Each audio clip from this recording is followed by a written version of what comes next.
Today's A Mediocre Time with Tom and Dan podcast is brought to you by GuardianWaterServices.com. Me and Daniel have the RO system in our house. I absolutely love it. And they do full conditioning systems for your whole house. It helps with, calcium buildup and all your appliances and your pipes. And, you can save money on soaps. Yeah, they use only Westinghouse. Westinghouse been in the business for a very, very long time. And it will increase it'll just give you that clean and affordable water that you and your family deserve. Now, we did get a voicemail from a listener that said he got a full conditioning system. Yeah. And he said a full RO system for his whole house. And I said, you misspoke, sir, because you just got the RO system in your kitchen like we have. You don't have. Yeah. There's no reason to get an RO in your entire house. Let's go to the tape. All right. This message is for TC Van specifically.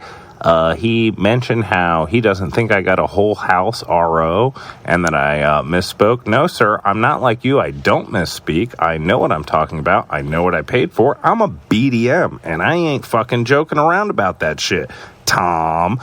So, yeah, I got a 500 fucking gallon tank of better than bottled water.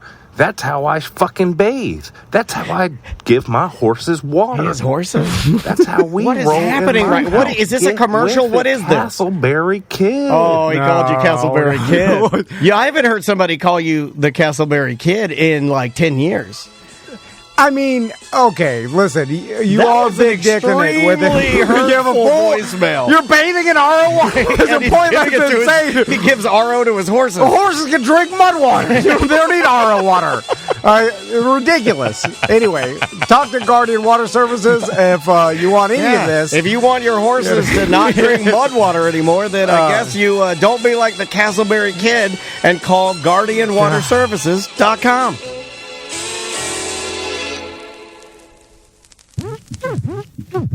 Hello. This is your Mediocre Time with Tom and Dan program.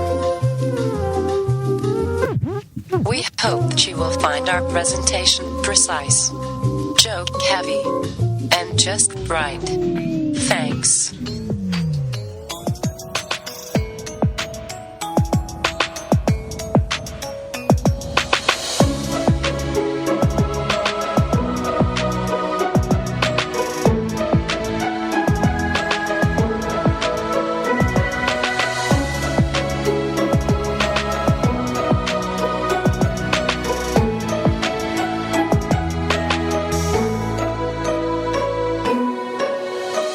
Welcome to the Friday free show of A Mediocre Time. Hey, it is another A Mediocre Time with Tom and Dan. I am Dan. I'm Tom. No Sam today. She is partaking in that which can only be called Fest. Yeah. Fest is back in town, and every year she and her husband, Shades, they get costuming. They spend thousands of dollars upon costuming them. Costumes and hats. Where do they stay at Suits. in Gainesville? I don't know. Yeah, hotel, an Airbnb. They get an Airbnb or something. But yeah, Sam's at Fest. On news today, we have our good friend from the Bungalower. It is our good friend, Brendan O'Connor. Hello, Brendan. I'm doing a haka. What is that? Don't do that. That's the Polynesian dance, right? That's the Polynesian. Yeah. It was good until my tongue came out and John didn't know what to do with it. Yeah. It's weird when they do the knee stomping and the I don't want it to seem as if I'm assassinating a culture or something. Yeah. But it is odd that it breaks out in a mall. It breaks out at. I like it. You like Anytime it? cool because it's like a call for like you do it before a battle. Well, anything. So they're hyping themselves up now. You don't know this, Brendan, but anything, and we'll get to our plugs. Oh, okay. But Brendan doesn't know your intense hatred for group. Oh. Things like he doesn't like any, like if it's a trust fall, if it's a hands in the middle, if it's if it's a hands across America, it doesn't matter what it is. Anything with hands. If it's anything with hands and people and you're doing things, he's out. I don't like group think activities. I've never been into that. Yeah, I know. I get it. I'll think myself, and then I'll write it down. You hate it. You absolutely hate it. Let's get our plugs out of the way. Okay, a couple things. The first Solar Bears game that we had attended in Section 118 was great, God, fabulous. It sold out, and I had one too many beers. It was awesome, and they go down fast when you're excited, and they're draft. So tickets for the rest of the year are at tomanddan.com on the Solar Bears ticket link. Yeah. Now we will say we're still working out the kinks with the Solar Bears, but when you go to pick your tickets, it kind of randomizes and doesn't let you pick the exact seat. Right. So you could do that, or you could call them and just say, "Hey, I want tickets in the Tom and Dan section." If you want to pick your seat, just call. That way you can ensure you know what your seat numbers. If you like to prepare like I do, I don't see any reason why you can't call. But if you don't care, just click the button. But I will say for in November, I'm going to be at the November 10th game. Sam's going to be at the November 13th game. Daniel's going to be at November 17th game. Yes, I am. And then we're all going to be back together at the December 16th game, and we're planning something special for that. Yeah, we're going to be there too. Yes. And Johnny B. Yes, man, you're bringing the bus. Yeah, hopping on the bus. Now, is he going to ruin our time now that he's full cop? Yeah, I would think so. No, I love Bus Decker, and I hope he brings his wife, man. Leanne's rad. Yeah. She is rad. She's a horse rider. Yeah. And she's just super sweet. So bring everybody. I want everybody to bring everybody. Bring Scotty. You want Scotty? Bring everybody. Yeah. Bring him on. If there was ever anyone that would ruin an event, it's Scotty. No, he's my buddy. You leave him alone. But my God. You can get your tickets and purchase them through the link at tomanddan.com, and again, at Section 118. Yes, sir. And also, we have our Bad at Business Beer Fest coming up November 19th. Completely free. We tell people to show up around noon to get your free sample cup. Yeah, that's what it looks like. It looks like a cup you would pee in at the urologist. Yeah. Yellow, Save it for later. That's our new little guy on there. You can see this at tomanddan.com or on Twitch. Thanks or to the Danger Brain for doing an awesome job rebranding both events. But by the way, that's Buddy, the drunken bad at businessman. That's a little guy. Need a temporary tattoo. His name is Buddy. We do need temporary tattoos of him. Great idea, Brendan. That's why you're a social genius. We'll get some Buddy temporary tattoos. The girls will be sticking them all over their titties. Yeah. I'll be the tattooist. Yeah. Give me a job. Yeah, harmless. And so it's just fun. It's just fun. Did you pee in this one? I did. Yeah. Smells like White Claw? Dehydration. It was like a what is it? High noon? Smells like a high noon sunset. Popcorn butter. the Sanford Sofa Races, Sofas and Suds are next day on the 20th. Me and Daniel are hosting those. Danger Brain also rebranded the all the branding for the Sofa Races as well. It looks so good, man. That's the next day? Yeah, it's November 19th and 20th. It's the Sanford Purge. weekend. Yeah, we used to call it the Purge weekend because Tom and I would literally drink ourselves almost to death. And now you have your Air T&D. Yeah. Which we are. Oh God, Brendan, we screwed up with that too. Do you want to talk about that? Yeah, we can because Jesus was super cool about it. So it's a good thing it was him and not somebody else. It's our first time ever, and I say, dare I say it's our last time? Is it our last time ever having an Air T&D? No. Well, Crystal, one half of the Bartmere team, Crystal Van, she actually she needs a van. Not I know, She needs a crystal see-through Wonder Woman van. She was nice enough to help us for free manage our Airbnb because obviously I cannot do it. I'm not like special needs. Changing sheets. Yeah, because they do all the things. Well, no, we got a cleaning she doesn't lady. do that. We have a Sanford cleaning lady. She's awesome. But like just managing the ins and outs of people booking and canceling or like rescheduling or contacting because it generates a new code each time on the front door and like there's some things that you have to do. Moving parts. Make sure the cleaning lady's scheduled after the person checks out. Some people are my anxiety is building. What happened? Okay. At the beginning of we decided to do this at the beginning of this year, basically, and then put it together in maybe 4 weeks' time. It was insane, and I blame myself. I'm too advantageous with a lot of this stuff, too ambitious. But we had already blocked off the beer fest, the date of the beer fest in the scheduler for the Air T&D. Well, we blacked out those dates because I told Crystal, like, before we even started, I was like, well, I know that everybody's going to want that weekend because they know Sofa and Suds is always the weekend before Thanksgiving. It's the perfect thing to have. So, and it's going to be so sought after that I was like, I know what to do since we're doing this in Sanford. Let's pick a local Sanford charity, and we did Pet Rescue by Judy, which is right up the street. Paul Williams works with them all the time, and he's been working with her for like 15 years. And I'm like, how about we just auction off the Airbnb for a local Sanford charity, and that way, instead of like the money, all the proceeds will go to Sanford, there, right? It just makes with sense. VIP things for those events. Exactly, it comes with VIP for Sofa and Suds, and it'll come with like 4 full pours for the yellow brick. Sure. We'll donate the money for the yellow brick. We'll stock it all up for one of those IV people there to meet you in between events. Oh, that's not a bad idea. Yeah. We should have one of those stations at I just want to go everywhere with an IV in me and just wheel it around everywhere. What's in the IV? So, I don't know. Now, we did that this was back in March, right? And then, so we're like, all right. And then, set it and forget it. As we got closer, I'm telling Tony, I'm like, Tony, can you build, and this is not done yet, but it'll be done soon, like a site that people can bid on the weekend or whatever, And so Tony's building that, and then we mentioned it one day on the show. We were like, hey, we're going to auction it off.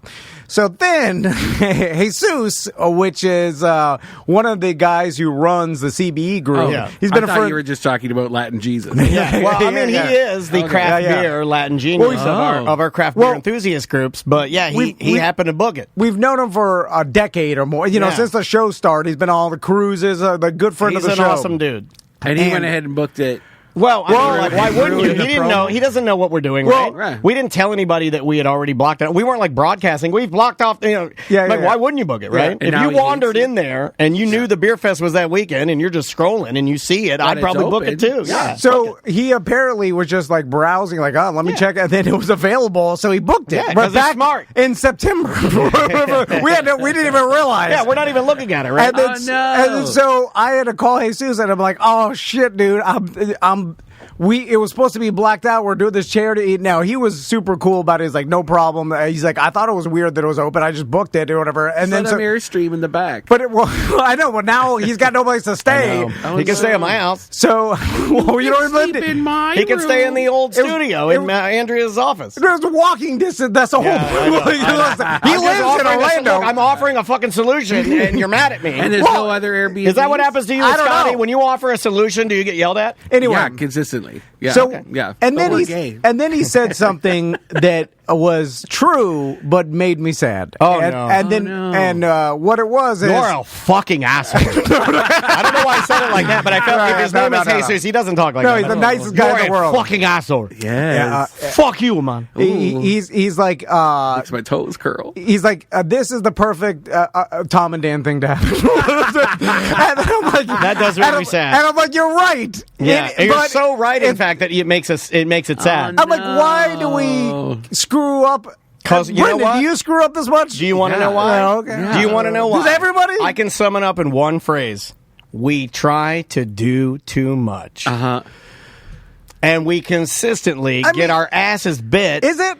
Yeah. You need support. I feel like other people do this pretty smoothly. Even at our best. Even at our best, and I mean everybody in, I think we're only at our best, I think we're almost a 3-man team. And that's counting everybody that works with us. That's Tony, Eric, you, me, Sam, anybody you can think of. But we're only like 3-4 people. And we try to do so much shit, and it's too much. It's actually quite amazing that we do the good stuff that we do. That's what everybody should look at and be like, holy shit, how do they do that? He still wanted to hang out. He doesn't hate you. He's not burning effigies of you. No, he's cool. He's a cool dude. He's a super nice guy. Nice man. And I was like, I'll give you another weekend just of your choosing on the house. 5% off.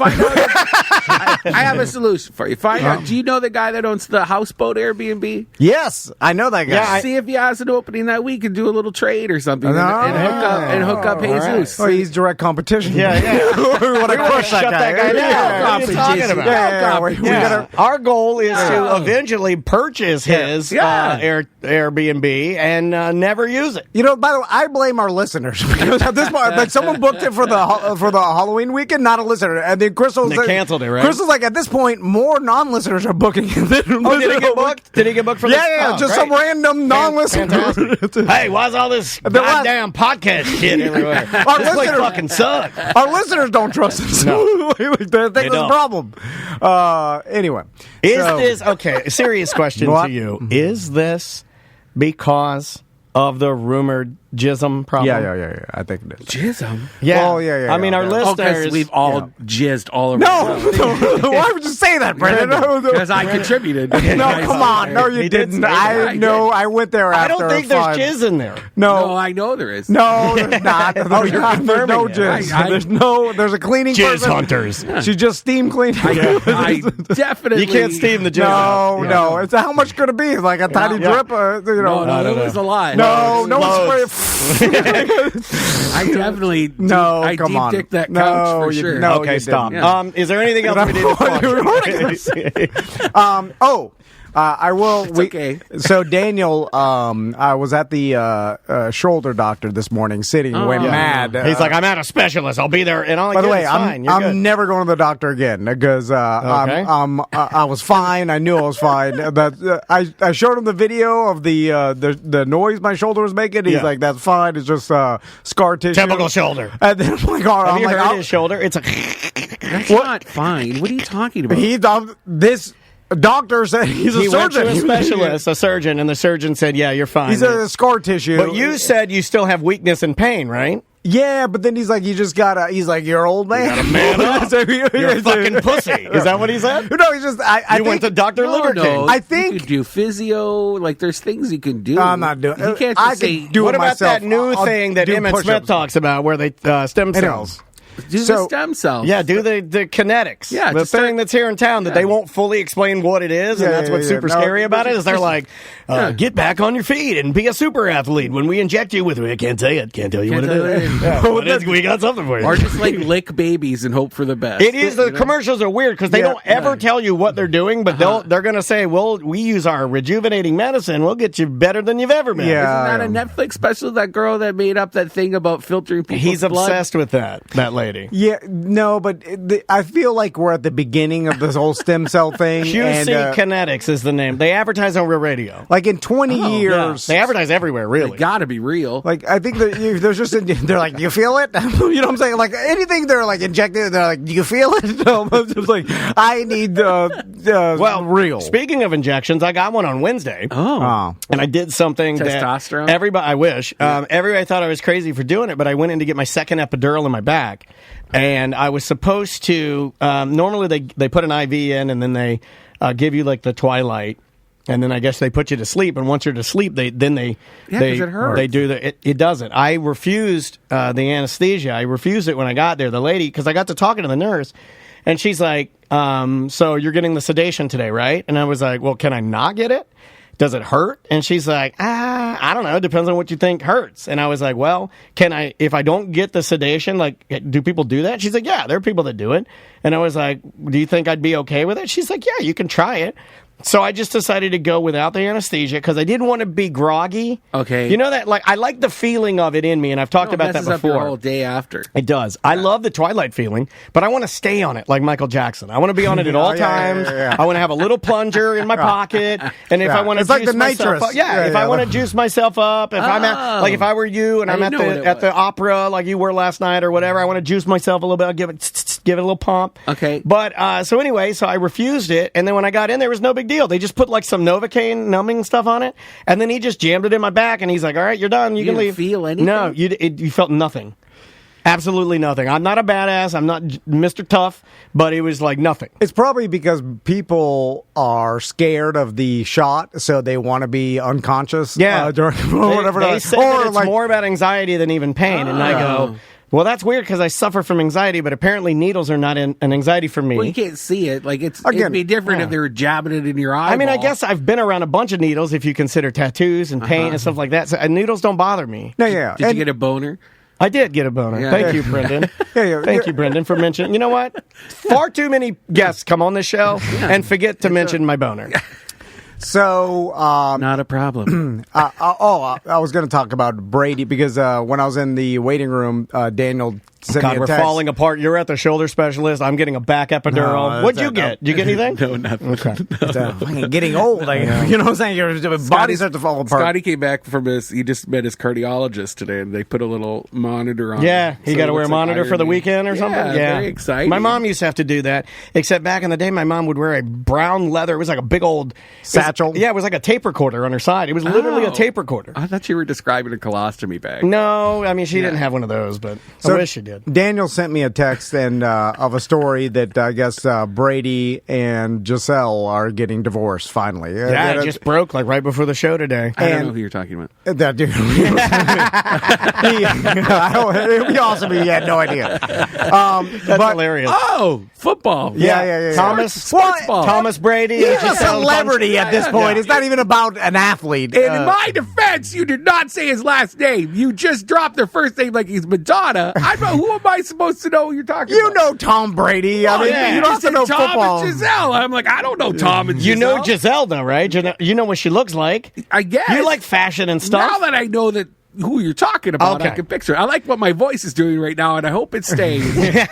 So the all these rumors have been going on since the beginning of him agreeing and coming out of retirement. Well, obviously not rumors now, right? I mean, it's pretty confirmed stuff now. Now, God, he's so skinny. What's happening? He looks grief-stricken. Stress. He look grief. There's grief there. Do you think grief makes you look like that? Yeah, he looks gaunt, doesn't he? Gaunt. Yeah. Yeah. I Like like Crypt this Keeper. in the fact that it just confirms that there's no fairy tales in life, and every human goes through. No, seriously, like because you see. Wait. See, I go the Pause opposite. button, pause button. I like this. It confirms there's no magic or fairy tales. It confirms my belief, Brendan, because then I can be like, good. He hates fun, but I don't. No, I go the opposite. Tickles the cockles in my heart. This isn't a good thing, dude. Remember, I'm a Brady fan, even though he. No, it's never a good thing with anybody. But yeah, I hate it. I hate looking at I was rooting for them. Of course. He can keep winning Super Bowls and have a model wife and looking gorgeous. So now all these things are happening. I feel like he broke a deal with the devil and something's happening. Like he didn't want to trade his soul at the end, and now then the deal with the devil was revoked, and now everything's falling apart. I do think it seems a bit sudden. I mean, I do, but I mean, he already got the benefit of the devil deal. So the 7 Super Bowls have they're getting divorced. if that's all you care about, Something happened, or someone stole his genie lamp, something dramatic. Well, what's has wrong happened. with what you're saying is that everybody wants to think that they would be the type of person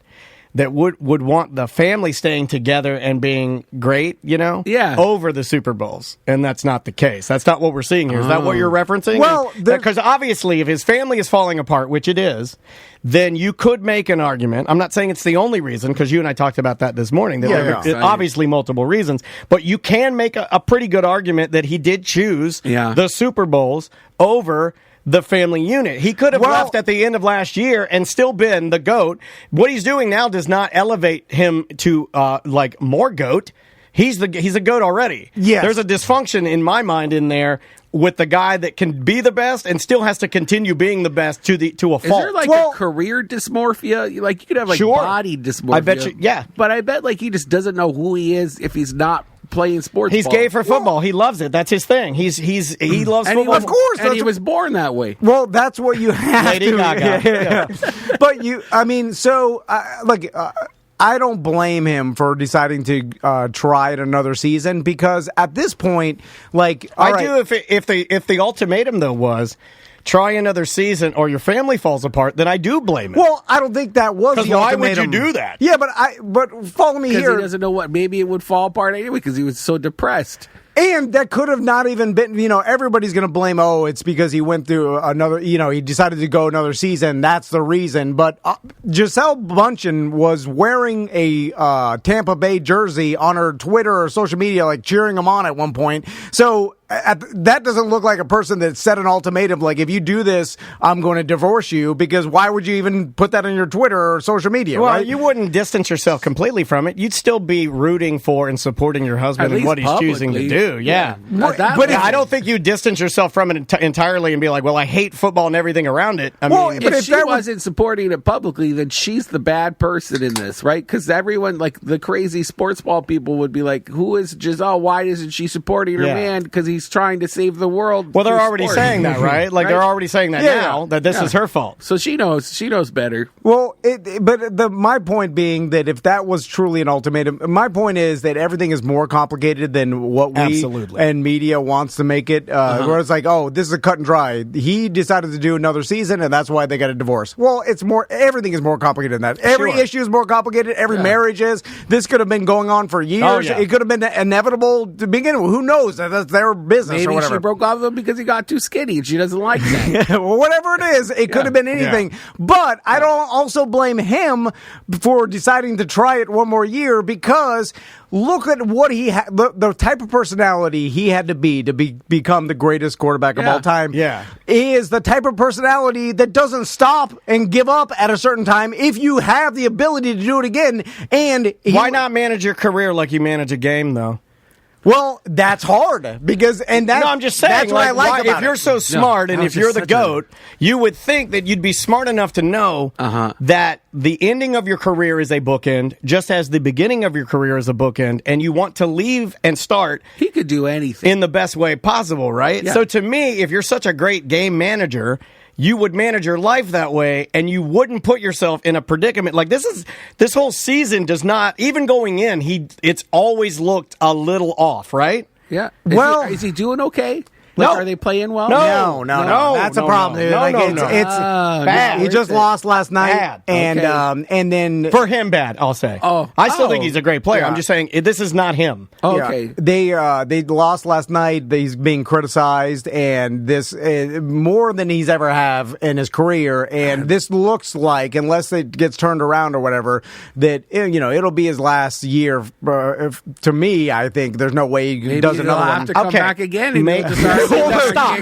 Please at stop. This point, keep going. No, because I'm the guy. No, I hate watching this. I hate watching people. We know people like this in our lives. I hate watching people take something when they were the best and then just start fucking destroying it. Yeah, but I hate that. He's coming back. He's not going to stop. He just won't be with Tampa. Someone's going to... Are you telling me if he was like, I want to keep doing this, if someone offers him a gig, he's going to take it? I mean, there's nothing else for him now. He's even in his play right now. He's dancing with the stars. Middle of the pack. He's better than probably 15 other quarterback starters right now. 25th in the league right now. Yeah. That's not bad.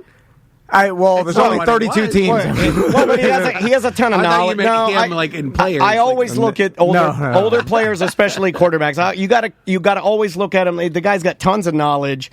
He's the most sacked quarterback in the league, I guess. But he's the most played quarterback in the league. That's all. He wasn't getting hosting gigs. He could have been on ESPN. He already signed a contract. He's already done over. It was a $300 million. He's going to be a broadcaster. Yeah. He's already signed after this. Yeah. So or whenever he decides. Yeah, he's already got a guaranteed contract, hundreds of millions. Whether he wins or no? Yeah, it doesn't even matter. Well, perfect. So he's fine. It's just, the narrative being, he decided he picked football over his family. I'm like, that's ridiculous. So the only way out of this but maybe he has a garbage family. No one knows.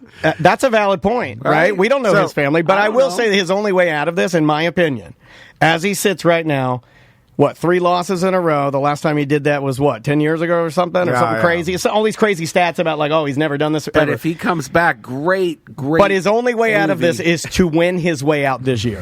Okay. He has to. I don't think it turns it around. If he does not turn it around, this is a huge tarnish. It is, I This believe. is fun. I like talking about sports with two straight guys. I should do this more in my life. Well, let's switch gears a little bit because we're not a sports show. This to is me, more that's about not even about sports. That's just the relationship. Yeah, like Brady and his marriage, and back to fairy tales because Wait a minute. Put it back on Brendan's lane. What is happening? and Can because we talk about Robin Janssen from Related City Soccer? Is he going to come back? I don't know. Where'd he go? He hurt his foot. Oh, He yeah. got surgery. He'll get better. He'll be all right. He's my favorite. Yeah, he's cute. I just want to watch a Viking play soccer all day. Yeah, bright yellow hair. Woo! The fairy tale thing is like because you see a fairy tale life and we all see that and then we're like, man, my life is rough. Like I don't have and then but Meghan Markle and Prince what's his face Harry. We're all humans. Yeah. Everybody goes through problems. Everybody has rough patches. It's ups and downs. That's fucking life. Are you okay? You okay, Tom? No, because Working through something? No. good. No, he's good. I'm gonna up now. I'm gonna up the time. Downs are coming. That's the problem with ups. You're like, oh shit. Always going down. It can't keep going up. Yeah. It never keeps going up. Anyway, let's talk about our Halloween special that it will play on Monday. Yeah. But Brendan gave us the idea. Yeah, thank you, buddy. I'm sorry I couldn't go. No, you're good, man. We tried to change it for my stupid back injection, but So we did our Tom and Dan Halloween special. It must be like the 8th or 9th year I we've think done we this. I don't looked it know. up, and it is actually the 8th time that we've done this. We started at Greenwood Cemetery back in the day, and With then we John moved Price. it downtown one time. Then we did Sanford last year, or 2 years ago. Yeah. Then I we think did. last year you did ceviche, didn't you? Or no, that was... No, we did downtown again. We were in Church Street. We did do the ceviche area one time. You're right. That was last year. Yeah, Last year, yeah. So anyway, Yeah. we saw this. We saw Brendan do like a And you vlog. copied me. 100%. At this point, I was like, what's this gay guy doing? Let's do whatever he does. the gay guy's doing. Nobody watches Gay Guy. Let's do this. This is what we'll do. We'll do the gay stuff, but we'll do it straight, see? Gay for pay. And see? then we went to the water house on Lake Lily, which is a house that was built in 1886. It smells like it. I love the smell of that, man. It's mold. Is it? I like that smell. That mustiness. And then we walked through. It was supposed to be one of the most haunted houses in Central Florida. I don't believe in it, but anyway. So You didn't feel creepy at all? no, I'll go in the house dead in the middle of the night. I'll just stand there, like I'll lay on the floor. I There do were not creepy elements of believe it, in any of that. But more than anything, I just really liked the house. It reminded me Beautiful of my house. old house, and I very much like old houses. I don't think I get creeped out much in older houses. You know what's creepier to me are abandoned, like slightly modern office buildings are scarier to me. Because there's probably Really? a homeless I think person in anything it. a little more industrial is scarier. Like a house, I was always like, it's I not. don't know. There's something about that house. When I walked in and was standing in front of the kitchen, like I felt weird there. Like it just was like That was the main room. That is the one. The Stella, I guess, would have been beckoning you in, right? the daughter. She was the daughter and the partier, I yeah, guess. yeah, Well, yeah. you'll hear it on the show anyway. But my point being, then we were watching. Me and Crystal started watching that Yellowstone prequel, 1883. You love your Yellowstone, buddy. I love that he do loves too. it. You love it too? yeah, with the hot daughter as in Yeah. She does the poetry.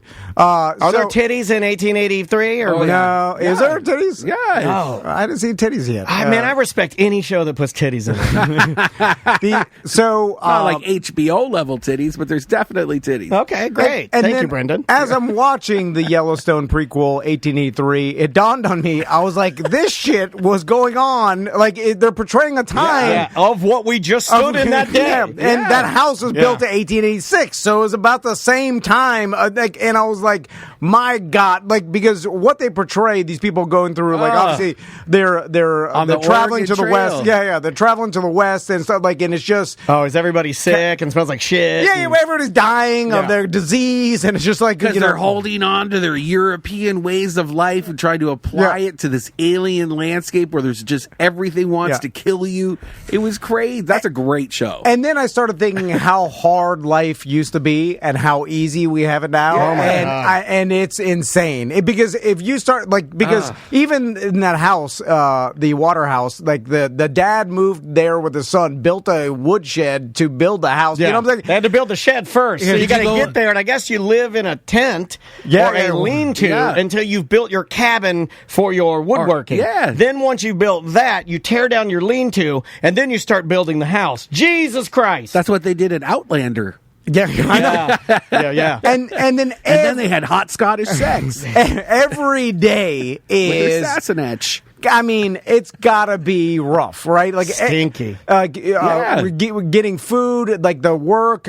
There's no comforts. No. And people die. yeah, people are dying left and right. Like you probably think there's a possibility of dying every day, right? Like My dad's working on an archaeological site right now in northern Ontario where these people from Czechoslovakia, or maybe, I can't remember, Eastern Bloc country, Yeah. came over as part of this program to get land. They were given land in northern Ontario, but it was like in the middle of the wilderness, and they were told it was like farmland, and they show up and it's like rock and pine trees. Oh, so they and were that's like kind of it. hoodwinked a little bit. Definitely. That happened a hoodwinked. lot. You would buy land in the back of magazines, and then when Yeah. you show up to Oh, claim be your land, swampland you were or- scammed. And it's just crud. Yeah. And then they like had to eventually abandon it because everybody kept dying during the winter because it was so tough. And then we'd always, when I was a kid, Oh, and he's working on that and like digging up Yeah. what they had left of their. it's like a stone a house foundation is really all that's left, and they're just finding all these artifacts around it of like old pottery and axe heads and nails and stuff, and basically just seeing signs of where they just dumped stuff after they gave up. And there is a record of the family moving to Toronto because they were just like, what is this? We are in the middle of nowhere. But when I was a kid and used to interview native elders with my dad, there's all these stories about interview native elders with your dad. What was that about? well, 'cause I would go to wrestling matches with my dad, and then we would pull our penises out and point them at our mom, and we'd go "Rat-tat-tat-tat-tat-tat," and pretend that they were machine guns. that's normal. Yeah, Yeah, it's that's a little different than what you did. That's how So babies tell us are. about these native elders. Well, he also taught me how to pee in a shrub while you're trimming it, and the owner won't know that you're peeing at the same time. Your dad's a fucking badass, dude. I love him. Oh, and this is in He's hanging out Ontario, with- Canada. If you love the naked swinging story, you're gonna love peeing in yeah. a bush. Yeah, you're on a ladder. You just whip it out. You use your hands to keep trimming the shrub, And you just pee. peeing free without any hands. Then nobody knows that you're peeing in the shrub. so Genius, fucking genius. But anyway, Yeah. the recording. Yeah, my dad had awful handwriting and stuff, so he would bring me along when he would interview elders, and that's the first thing you do when you go into a new area for an archaeological survey. Is you have to talk to people to find out if there's any like areas of significance. And so, like the Canadian government does archaeological surveys before they put in a road, or like De Beers Diamond Company is going to build like a strip mine to build a diamond mine. Like before any of that happens, they have to make sure there's no like historical or cultural sites of significance. That sounds kind of like what the wizard does for land. yeah, except for the gopher turtles. Yeah, and he does the like, environmental yeah, aspect. the same thing, and they Yeah. have to do that too. I'm sure he's more on the environmental side. This Yeah. is more on the historical preservation side. Yeah. Totally interesting that you have to do that, and I'm sure everybody adheres to that and always does that. Right? I'm sure big corporations always make sure that there's no tortoises or artifacts By the way- before they build. Well, this site is actually up for development, and so it's really up to the company if they want to pay for them to continue to dig. now. Interesting. So they might like just flood that valley or whatever. I think it's for a hydro dam. I don't know. So that Gotcha. whole valley will just eventually be under a lake. Wow, man, that's nuts. But I brought up that thing with the elders because they would always have stories of white people living in the middle of nowhere and just going fucking crazy and like eating each other and like the isolation of living on your own and how tough the winters are and like maybe you don't have neighbors. crazy. White men eat each Yeah. yeah. Wendigo. Do you know that story about the Wendigo? I've heard of that. Yeah, it's just people going crazy in the woods and eating each other, and it became like more of like a werewolf story. But it's really about white people kind of, going crazy in the wilderness. Yeah, we turned it into like a modern day sort of a fairy tale of wolves or wolfman type of a deal. The Dahmer party, like they all ate each other because they were, they got stuck and then they had nothing to eat. I mean, you as a human being, you will turn into an animal and try to survive, and then you start eating it, whatever you can. Yeah, Who would taste the best of the three of us? me. Oh yeah, I think you would. I think you would because I think you take better care of your body than Tom and I do. And I moisturized like crazy. Right, that's what I'm talking about. Like supple. I think that you would taste the best. I'm going to go on record as just saying I'm so small that my meat is sour and gritty. I got some sour, gritty tumor meat in me. I think I'm like the Wagyu beef in this office because I'm well marbled. You are. I like that. My God. Flavor Town. Yeah. So let's take a Start break. with the butt. when we come back. Oh, I already said that. Cheeks first. He's always said that. Yeah. My guys are going to hug during the break. But From airplanes. I'll eat your head cheeks first. Well, the flavor, then your butt cheeks. the flavor in your head cheeks. This right here, is where it tastes. Right under the eyes is what tastes the best. Yeah. All Seriously, right. Yeah, seriously, like try it on a pig. Have you ever eaten the pig's eyelids? Oh my God, I they're have. delicious. When they do, chicharron. So let's take a break. When we come back, Brendan will tell us about what's going on in Orlando, and then we have some dump 'em out topics. You got it. Hey, remember last week when our buddy Craig from the punk rock concert Foreign Descent dropped by? We interviewed him. Oh, for Foreign Descent 7. Yeah, and we interviewed him, and he talked about all these bands that were coming to town, and I finally had enough time to curate and put some of their music into our Tom and Dan Musical Companion on Spotify. It's always up to date with all of the music that we play on the show. He got permission from a few of these great bands for us to play it on the show. Oh, that's cool. The first one we're playing is Trophy Jump. The name of the song is Business Trip. You're going to love this band. I mean, they go. So enjoy this. We'll be back with more A Mediocre Time momentarily. I already love it.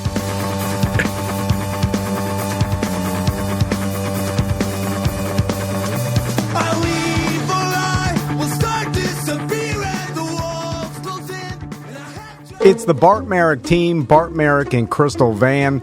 They have the experience in this market. They sell over 50 houses a year, buy and sell throughout the pandemic, before the pandemic. Yeah. They know what the market is, and that's what you need in a realtor to have real-world experience buying and selling houses in the current market, because without that, they're going to misprice your house or they're going to misbid if you're trying to buy a house. Well, you want attention to detail, and the Bart Merrick team brings that, and namely, and I can tell you this because Crystal, one half of the Bart Merrick team, your lovely wife, that's her curse, is that she is an attention to detail human. She doesn't miss anything. She does not miss things. You can ask Tom. You can clarify with him. And if she's in charge of finding your home or the paperwork or whatever, trust me when I tell you, it will be handled better than you can do it. And if you're looking to buy a house outside of Central Florida, they have had plenty of contacts and partners all over Florida, outside the state. On the coast, whatever you need, they can find it for you. Yeah, and they're all vetted, and they're partners of Bart and Crystal. So, even if it's outside Central Florida, give them a call because they can refer you to a qualified realtor in that area. Also, if you're looking for new construction, they can handle that. But I'm telling you, if you are using an inexperienced realtor or some family member that's only sold one house in the past couple of years, you are losing money. You are doing yourself a disservice. Use the Bart Merrick team. It's Bart Merrick and Crystal Van, BartTheRealtor.com. Charles Ruttenberg, Realty.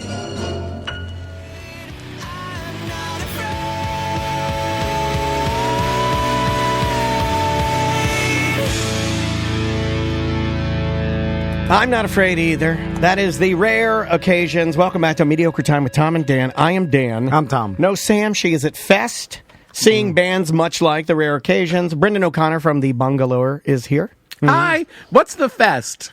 It is a giant punk rock festival. Yeah, but it's been going on. It's almost like a historical giant punk rock festival. It's been going on for so long, and because it's for old people. Super DIY. No, it's not. It's for everybody, really, because you'll get a good mixture of new bands. Like you'll get bands you've never heard of that are breaking. You'll get like those foreign bands that I talked about last break. Then you'll get like old timers, like the Descendants will roll through, and then you'll get to see them. Or you'll get somebody like the Mad Caddies. Yeah, I love Mad Caddies. Yeah. Or you'll get somebody like. A lot of your bigger, more heralded, like you'll get occasionally you'll get like a Bad Religion or somebody to roll through there, but you get these bigger bands, older bands, and then you get a really good portion of newer bands, and it's like really one of the only places that I can think of where you can find that music in one area.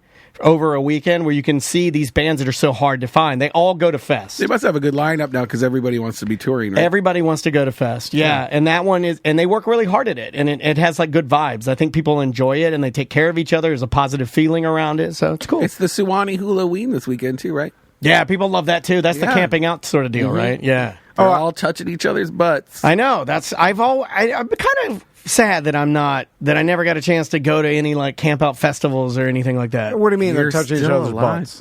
Was that No, I think he just meant, Well, no, they're definitely touching each other's butts because it's like a hippy dippy, like tie dye, outdoor do some music hippie festival. butt touching. Like there's some definite tent sex happening right now. I They're wanna- making hippie babies. I want to thank Dr. Phillips because I saw Hamilton last night with Crystal. Yeah, on brand. Alexander Hamilton. It was just playing right now, Dr. Phillips, and my wife, it blew her goddamn mind because apparently the Did Dr. she cry? Phillips, Did she cry? she almost, they gave us.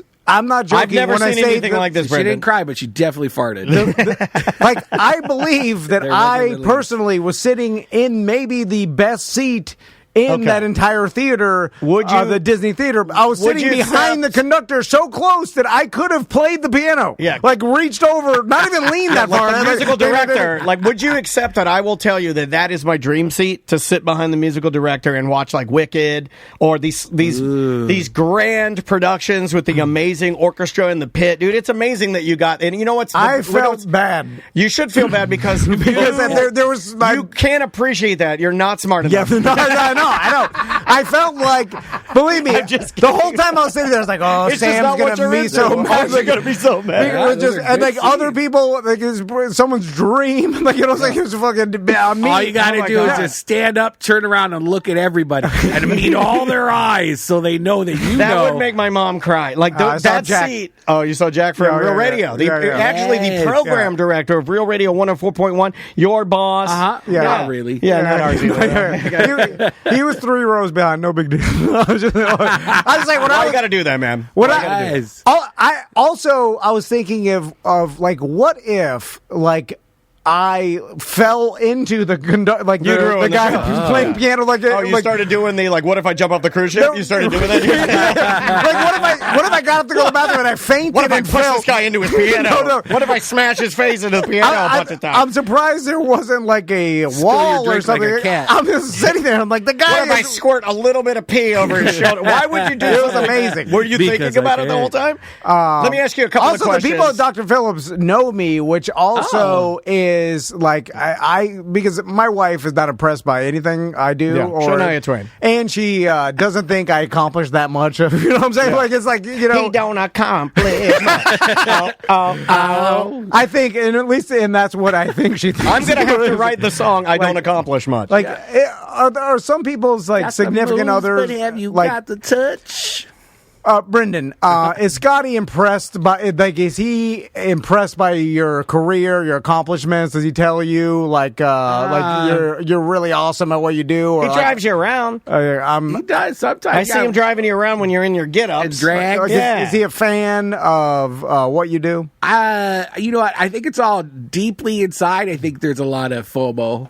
Because, like, when I met him, he had a radio show on WPRK talking about theater, and he would bring me on, and I thought it was the biggest BDE energy. Like, I was so into it. You were into the radio guys. Yeah. I You didn't fell know in I love was. with a radio guy. And he was writing for, like, the paper. That's a like, big deal, and, like, yeah. he was doing all the things, and then I feel like I kind of was so into it, I stole it all from him, and now he doesn't do any of it. And so I feel like there's a little bit of envy, you know, sometimes. So, and I can't rub it in his face too much. But whenever I like have a moment of like, oh, I suck at this, oh, I don't deserve this, he'll like look me in the face and be like, you got this. No, okay, support. Oh my That's God, weird. that was such a touching support staff story. My God, no, seriously, he doesn't. Yeah, Chris is like, don't do that. You'll never do it. Oh my God, you're such a fucking idiot. Well, what the fuck are you doing? She's called me the R word. He'll walk in sometimes and be like, did you really just post this on Instagram? Do you know Like, what were you do you know what our wives call us? What? R word and M word. R word and M word. M? Yeah, you know. I do the math, Brendan. I know. We didn't what do practice you that. think I it promise means? we didn't practice that. But you know what it is? I think even Giselle Bundchen. You got sex last night. Oh, munch. You got some not munchin'. last night. It was a couple. But the Hopefully with your wife. you know what it is? I think whoever, if you're impressed by someone when you first meet them, like living with them and being married to them or being with them for a certain amount of time, you'll realize that there's not much special to them. Oh, and I yeah, think that's yeah. what happened. Right? Because That happened to me with Andrea. It wore off. It Yeah, wo- yeah, yeah, Like yeah, I right? believe. Okay, There's a normal. Like, I used to have a fuck therapist up, like the rest of us. I used to have a therapist that would tell me, and he would warn me earlier when I was like dating. He'd say, "Don't blow your load when you're like dating people. Don't over try. Don't do all the party tricks." He's like, it's the equivalent of just you're blowing your load. He's like, then you'll have nothing to share. Like, I don't know if this has like made me a worse person or not, but I remember this therapist telling me this, and Hold I back. think with Andrea, I've shown her everything I have to offer, and I have nothing left to offer, and now she's entirely bored, and she also understands that not only is she bored, but she offers more to the relationship than I offer. Yeah, I yeah. 100% disagree. Okay. And I know Andrea loves you so much. The way that she looks at you guys when you're out in public, Yeah. she loves you. You're I so. don't know. But she loves him Yeah. like a nurse loves a patient. Yeah, R word, M word. Yeah, Which is great. That's great. Yeah. Like, and then there's a certain thing where, like, yeah, you love each other, but you're not really impressed by them as Right. much as you were at the very beginning. So, do you want to do more to impress them? Do you want to step it up and do some different things? well, that's what I'm saying. I This- used to have some yank in this town. This You know, like, impre- I don't know if you saw on the wall out there, but 2015, I was the big shot. The Orlando's greatest big shot, or whatever the fuck. Oh, it on is. Orlando Weekly. Yeah, yeah. This impressed I've won Crystal. that. Like, when I walked into the media table, the lady's like, "Oh, Tom Van, I got your tickets right here." I'm like, "Hey, blew my." I didn't act surprised, Brendan, but I could not believe that the hope I person did this knew who move. I was. I hope it was, oh, yes, Tom Van, we Yeah. have your tickets right Yeah, yeah. here. And then she leans in and goes, "I'm sorry, but we had to give you front row." By the way, I fully I hope walked in that's to there. your standards, sir. We know you prefer the box. We know that you like the upper box, but you will have to be behind the orchestra this time. I fully walked in there expecting for me to be like, "Is Should have there been in the tickets under corner, Tom Van?" They're like, obstructed view, motherfucker. or them being like, "No tickets for you." Get the fuck out of here! Don't you ever come back, and don't touch our fucking gummy bears. I mean, there's been I multiple, love their gummy bears. multiple Softest times gummy bears in town. in my life that I've been like, someone's supposed to leave tickets under Tom. They're like, they look through it like, nope. And then I always sit back and I'm like, "Can you look again?" And then they look at me in the face and they're like, "There's only 4 envelopes here. Your name's on I've here." never told this story. I offered tickets to a concert at House of Blues that were gifted to me that were loge. But I couldn't make it. So I had a couple minutes that I could zip over, get the tickets, and somebody else was going to meet me, and then I was going to give them my tickets and passes to go into loge. When I showed up and the people met me there and we were both in a hurry, there were no fucking tickets. So what did I do? I bought the fucking tickets, and I gave them to him, and I never said another fucking word about it, and I've never said this before. And I don't even think Andrea knows about it. I like that move because what I else are you learned going it to do? from you. I learned it from watching you. I wasn't going to say anything. I wasn't going to make a Can I big ask deal how about much it. the tickets were? $160 or something. Each or like together? Together for That's a lot. for 3. Wow. Yeah, it's a lot. Well, You were it's very a nice. stinger for when you just were trying to get some free tickets. I don't even think I care about the money as much of the, "I'm sorry, there's nothing here." That hurts more, right? Yeah. I hate the embarrassment of it not being set up because it makes you The look like... disappointment. And then you feel like a cheapskate, especially when you have somebody standing there that's going to get the tickets and they know that you're buying them now. I really messed up. I was supposed to go to the Florence and Machine show, and I got an email that said I can't have a photo pass, but I clearly immediately forgot that I did not have a photo pass, and I showed up with all like the equipment Oh, your to gear. take pictures. Yeah. And they were like, "You can't come in. Maybe you need to go to the security people." And I went, and they were like, "No, you need to get rid of all this stuff before you can come in." And I kept trying to get in, and finally they got a hold of their marketing person. They're like, "Brendan, we clearly sent you an email. You acknowledged the email. You can't bring this stuff in. You need to go." And I had to turn and spin around and leave, and I missed the whole concert. That Oh was so man, stupid. yeah. That's my story. See, No, I have just- stories too. Well, that would make me uncomfortable because at the end there's no resolution. It was just like, go home. And now I'm never gonna get invited back. Yeah, and that's a pretty damn good band too. So Did you rap along? So stupid. It's an impressive show. Did you rap? Also, I've been to a couple musicals. This by far the best one because Crystal drugged me to Phantom of the Opera one year. Awful. They had 10 years of mine. I was like, oh god. So now that you've had this seat, I'm like, this is good. Let me ask you this: now that you've had this seat, and I haven't experienced Broadway from that close. Is the music louder being behind the pit?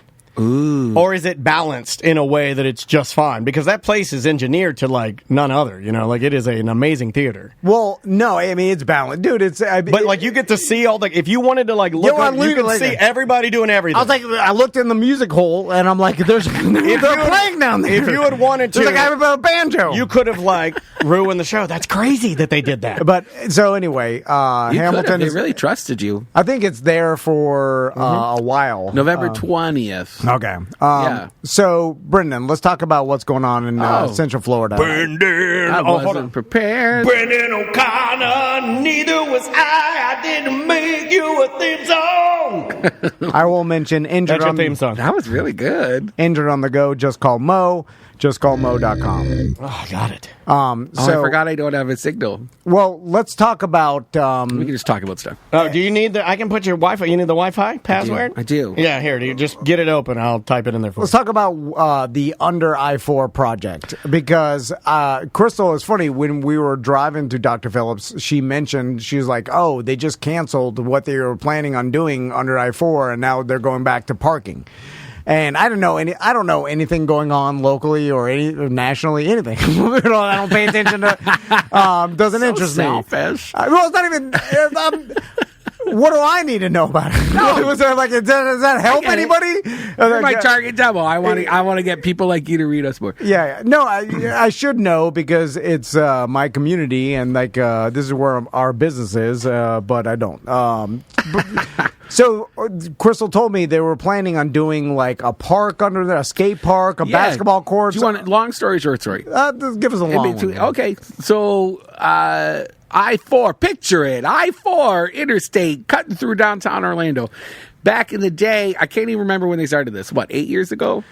It's been a while. Yeah, I want to say 8. Right, Ultimate I-4. So that was coming through. They had to raise those travel lanes. So all of those, the overpasses that cut through downtown were raised up. Underneath that have been surface parking lots. Like if you maybe were going to like...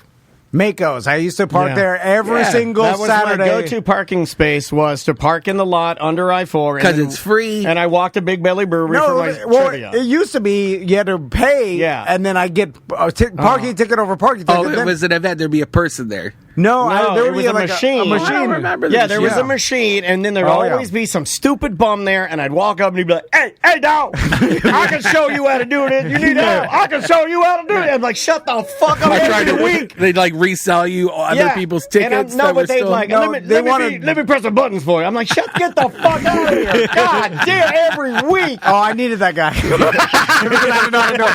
And then one time I saw that guy shit down a pylon, and Andrea was with me. And you're like, just get back in that blue box. Hey, I'm shitting down a pylon. I used to just take my old parking tickets and put it in underneath my windshield wiper, thinking that they would pass by and be like, oh, I already gave this guy a ticket. Until one day... I didn't hear anything you said because I keep thinking about this guy shitting on a pylon. They would lean up against the pylons and shit down the pylon. So, anyway, they... Surprise! They start the... Voila, it's poop! You got the accent wrong. like Grover. It doesn't sound like that. A Muppet shit. It doesn't sound like a Muppet. Not that cute. It was not that cute. So, what do you think's under cone number 2? Think the movie. Think the movie. That's Canadian Muppet. It was Gringos Locos. Think Black Snake Moan. Think that. And you'll get the guy. You'll picture him. So they started the I-4 project. Obviously, they used that area for like machinery and stuff, like bulldozers. They raised it, and then they said the parking spots are never going to come back. It was 900 parking spots. They said instead of bringing back the parking, we're going to do a park, which is so funny because at the time people were like, how could you take our parking away? And Church Street businesses were like, we're instantly losing business right now. We're hemorrhaging people. Nobody wants to come here and park in a parking garage. We don't know what to do. And then they were like, well, too bad. We're going to do this park because we want to better connect Paramore with downtown. And then the downtown UCF campus opened up, Creative Village. Yep. They want it without it there. People felt like it was like a wall, and they didn't want to go back between the neighborhoods. So I like a good wall. Yeah. I think we need one. Yeah, write down Billmore walls. Like College Park. We were working on one. Whatever happened with that? College Park has walls. They've walled off streets between Paramore and College Park. Like if you're really? if you're going up Colonial and you get past Edgewater, all of those streets all the way up to OBT have walls and fences built directly across from them to keep black people from coming into College Park. You didn't need to add that last part. I knew that. when you said they built a wall from College Park to Paramore, my next question. I was going to ask you. I was like, I knew exactly why they built it. No, I was going to. Follow-up question: are those for the blacks? I didn't think, yes, confirm. Oh we wrote that. I didn't think it was a rock climbing wall. I was like, I know why. Read all about it. I did a story about it on Bungalower. I was like, rich people, they looked over, they're like, we need a wall. So look good over there. It's funny, the more money you make, the more walls you want. Yeah. You want all the walls. It's very Helm's Deep, Lord of the Rings, they're looking out over the masses. Waiting for an ice giant to storm. Tangent. So anyway. That's what we do. They were going to throw everything at this park at one point. There was talks of like food truck courts. There was basketball courts and tennis. I don't know, skating rinks. And they actually had it should workshops. Just be a food court on one side and a tennis court on the other. But now that's it. When you say two courts, and a permanent karaoke machine in the middle. Now this would all have to be basically a concrete park because you can't have grass under this. You could. Concrete park. You go and you play chess with your grandpa. Right? Isn't that the stereotype? Yeah, well, there was a checker park in Paramore under the 408 where a lot of people would go and hang out because it was shaded, right? Yeah. And then the city built this ZL Riley Park because they didn't like people hanging out under the 408, but nobody wanted to use the park because it's out in the open and they were just sweating all day. So they give us an enclosure, a tree or something. So all these Paramore residents just stayed underneath. Blame them. And then eventually they made it into a real park, but now it's gone. They secretly got rid of it during the pandemic. Oh my God. That sucks. And it's gone. Are we all indoors? Can no one leave? Take the black park. Why would they do that? Because everybody was paying attention. This shit happens all the time. I remember the distraction techniques. Yeah, Clear Channel did this one time where they took the opportunity. I forgot what was happening. It was the mass firings, and they did it when there was an election result. Was it during the election result? It was the election results were coming out, and they were on the fence, and they were like, "Quick, fire everybody because they won't make the news," and they did it. Yeah. And that's what it's something like that. It's very similar to that. But it's like I don't even blame. That's what big companies do because of PR and stuff. They I'm sure they use. That sucks. I'm sure it sounds like a fun place. Or was it a bad place? They thought it was bad because it was a bunch of black people hanging out in public and it makes them uncomfortable or something. But now, and we kept asking them, like, when is this coming back? And they're like, oh, it's just closed temporarily until they are we done tear some it all the way down. But the construction never started. They never did any construction. They just fenced it off to keep people from using it. And then they sent us designs saying that they moved it out from underneath the overpass. We put it back in the sun where they hate it. Back in the sun where nobody wants to hang out. So, it's just going to be a pretty little corner that nobody goes to versus a spot where people actually hung out. It was right around the corner from Nikki's place, if you've ever been to know Nikki's exactly place. where you're talking about. Super cool. So this under eye thing, they had workshops with the skating community because they wanted to build a skate park that maybe actually people would use. Not the case. We got an email, or I got a call rather, from someone who does a lot of work in Paramore saying, hey, this isn't happening anymore. And then the city said, it is happening. We've just added 500 parking spaces back to the plan. So instead of it just being park space, now it's going to be park uses, wrapped around some parking spaces. Half as many. That sounds so half-assed. It's hard. On one hand, I know the Church Street businesses, I know they were impacted by the lack of parking, but there's still lots of parking downtown. But Orlandoans don't want to pay for garage parking. We don't like that because anywhere else in town, you could just roll up and you're fine and Right. it's free. But as soon as you come to downtown, there's like a service fee now that you're faced with to go to a place downtown. What do bigger cities other than us, what are their solutions for this? Well, it depends how big it is. Like, if you're going downtown New York, you're going to drop 20 to 50, 60, Right. $100 for so parking. it's really the culture having to adapt to what we are trying to build. Yeah, I think they should, if they really want people to go downtown, just make it all free parking. The city, we have millions of dollars each year in the DDB, CRA. Like, they tax businesses Right. downtown to make downtown better, right? Like to have improvements downtown. Yeah. They could be using that money to just be waiving fees in these city-owned parking So garages. it sounds a bit like a little. I don't know. I maybe don't a know little what greedy. it is. I think it's a lack of vision, to be honest. But they're going through a process right now where they're trying to do a whole new vision plan for downtown. They want to rethink how downtown works. So they're doing like a comprehensive plan. We're moving our studio downtown. Oh, I'm not supposed to talk about that. am I? Oh, you Yeah, are? We're moving our studio downtown. No. We're taking over the old Latitude space. Ooh. Yeah. We're leaving the torches. Yeah, that was my own torches. stipulation. Well, it goes with the wall we're building. It's high tide. Isn't that high tide Harry's now? I don't know what it is. I haven't been to. Honestly, Yeah. Brendan, I couldn't tell you. If you I asked don't me, know. draw a picture of downtown to save your family's life, I'm like, well, they're dead. Because I haven't been downtown. It seems like I haven't been downtown in 5 years. It's different. And we have a new placemaking director downtown. What is a placemaking director? The placemaking is when you this is the boilerplate phrase, is when you make a space into a place. So you're investing to make it more people friendly and Okay. people centric. So you're kind like of a destination. like a designer almost. Yeah, it's a design solution to public space. So like instead of it just being like an alleyway, how can you make that alleyway into a place like a destination or that people want to hang out at? Destination alleyway. That's We just solved it. something there.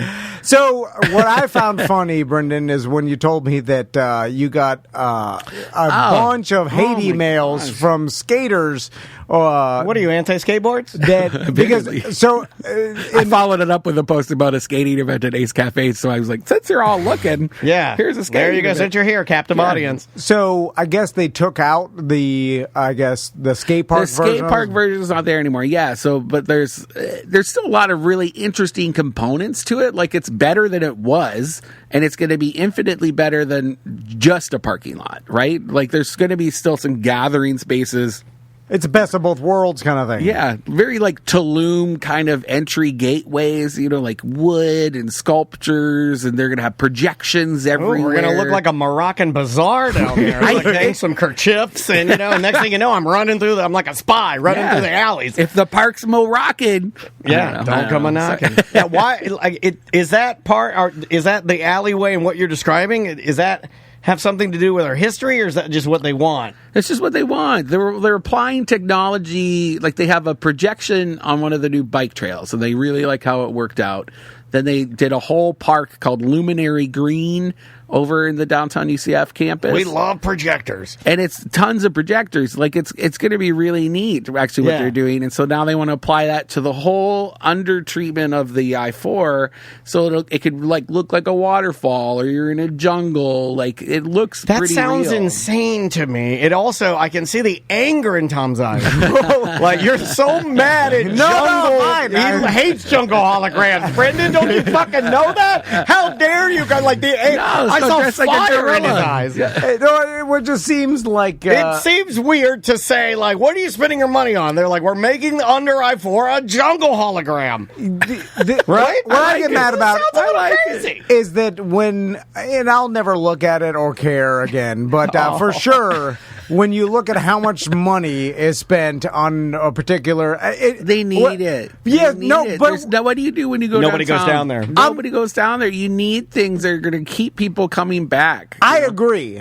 You need, like, I'm all for renovating everything and Yeah. making things better. But what I'm saying is the government is horrible at spending money, Yeah. and they will, and like, wait a minute, these projectors cost $87,000. You know, Yeah, yeah. like, you start getting the bills like an insurance company. Like, this Yeah. Band-Aid costs $84. Yeah. The everything. ones they're using are easy to swap out and have a long shelf life. I asked that too. All I was right, like, how listen, much? yeah. Because I know, especially projectors and stuff, when you talk about lumens. Yeah, mine was pretty expensive, and it's like a piece of shit. Like seriously, Yeah. like I have it for Halloween, and it's not good, and it was pretty expensive. I'm walking the line of I think it's really interesting. I like that. I'm open to it, They're yeah. moving forward. It's better than it was. It's exciting to do something, to get some change. I feel really bad for the skating community though, because they really did.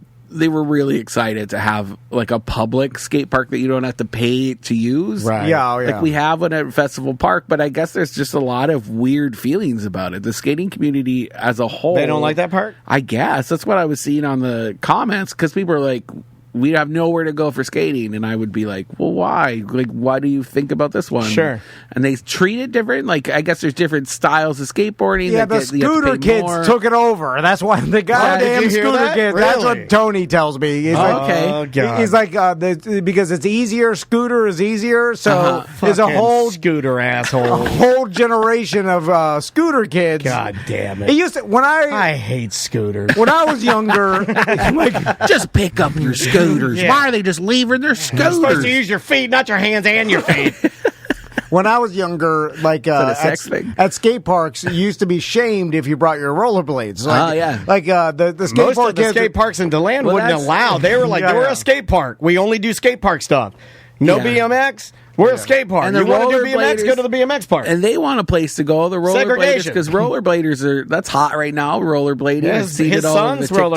rollerblade. Yeah. Well, they could go to the beach where you're supposed to rollerblade, like the good point. original California games. yeah, you're where supposed to have on like a pair of bike shorts. yeah. You have the zinc on your nose, and you go rollerblade. You dodge the cracks Yeah. and you jump over the beach. And if ball. you're a girl, you have to have a thong over your leotard. Over.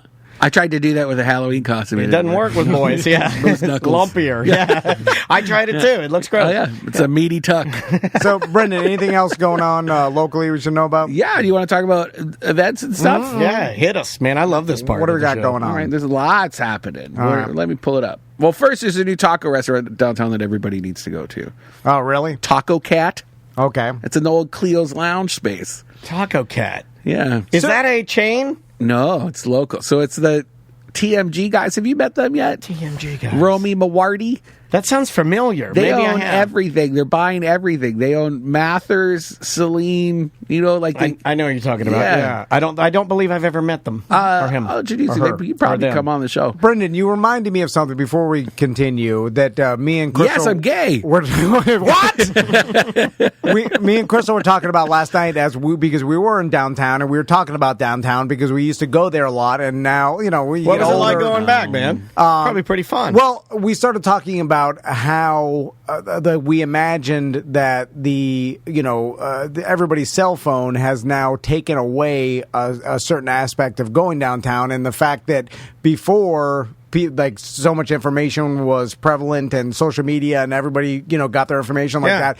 I feel like a lot of people would just wander downtown because you're like, well, something's going on. let's see what's happening. Let's see and look, Wall Street's got an event. it was a Let's- yeah. destination of like you knew something. Man, you're making me feel old because that's the way I used to go downtown. And I realized I saw this happening as like I go to get my smoothie every morning, and now like even if I'm in Miami and I don't know where's the closest Planet Smoothie, like I looked. I was staying at Turkey Leg's house, and I type in Planet Smoothie, and it was weird. It was at a weird industrial location that like behind the falls down in Miami. It's a lunch spot for downtowners. Yeah, But what I realized, like this place would never be here 20 years ago because no one ever drives down these roads. But you don't need to anymore. It used to be like heavily trafficked areas. Sure. You put a business there, so you get passerby. Foot traffic, and yeah. now you don't need that because everybody puts a destination in their phone. And I imagine that you're right. That downtown got diluted. We wander less now because we purposefully drive. Yeah, you're right. I agree with that. And so, because we wander less, I imagine that like a area like Church Street and like a certain Central and stuff Well, where all the bars are at. Church Street's original when the station and everything was there. It was made to wander. It had You a just bunch went of there, curious shops, and the whole idea was to hit all the shops, hit the bar, hit the arcade. You know, you were So like through placemaking, like what we're finding out is downtown doesn't have as many discoveries for people. And like if you want people to walk places from A to B, you want them to be able to wander and discover things along the route. Right, as they're encountering you're things, right. and that's how you keep people coming back, Like a because theme it's park. more interesting, and that's what Disney Springs does a great job. They nailed it. Because there's cute murals around every corner. They have little stages. Those for are people all to do photo busking. spots. Yeah, like you're talking about these projectors would be like a photo stop or something like that for people. And then Disney does another thing where they almost give it more of a street vibe by hiring top tier performers, magicians, drummers, And that could all dancers, be applied and to they downtown. weave it in, and it looks very natural. Like I don't know, you've been out there a bunch of times, but they make it look like the guy is just one of us, and he just. I had a meeting cool. with the new placemaking director, and I was like, "Why don't you guys just sit down with the people who plan Disney Springs and just see what some of their ideas are for downtown Orlando? I guarantee they have some." Now the problem is Disney Springs knows that 100,000 people, a week that's a destination for the. So there's not ever a shortage of people there. Right, So like you're no right. matter what they build, it's going to be there's So going to captive. be I mean, everyone wants to 30,000 be a there. day going Yeah, through probably there. more than that. But downtown doesn't have that luxury because I'm sure after They want to COVID hurt capture them. 3%. That's Yeah. That's what like Visit Orlando and down like the DDB and the doable, I CRA. believe. They just want to capture 3% of those tourists that are going down to downtown Disney and the parks every year. And I think you that can would do be that. Game changing for downtown, but you're not going to do that unless it's an exciting experience downtown. Because like now that we're working with solar bears, like in my mind, I think about these like dream times where like, because next time I do it, I'm gonna go a little earlier. I mean, there's an idea where I go downtown, I park at a restaurant, me and Maisie and Andrea all go to eat, and we're walking around downtown. Then we walk over to the Amway and we take in the hockey. You know what I mean? Like, I like to make it a full thing. You see the bum again, but this, shitting on the but, pylon. but this time he's like, I'm in the jungle. I'm gonna shit on the jungle. $87,000 projector. and Lake Eola is going to get completely redone. They're doing like a new plan for Lake Eola. Have you seen those?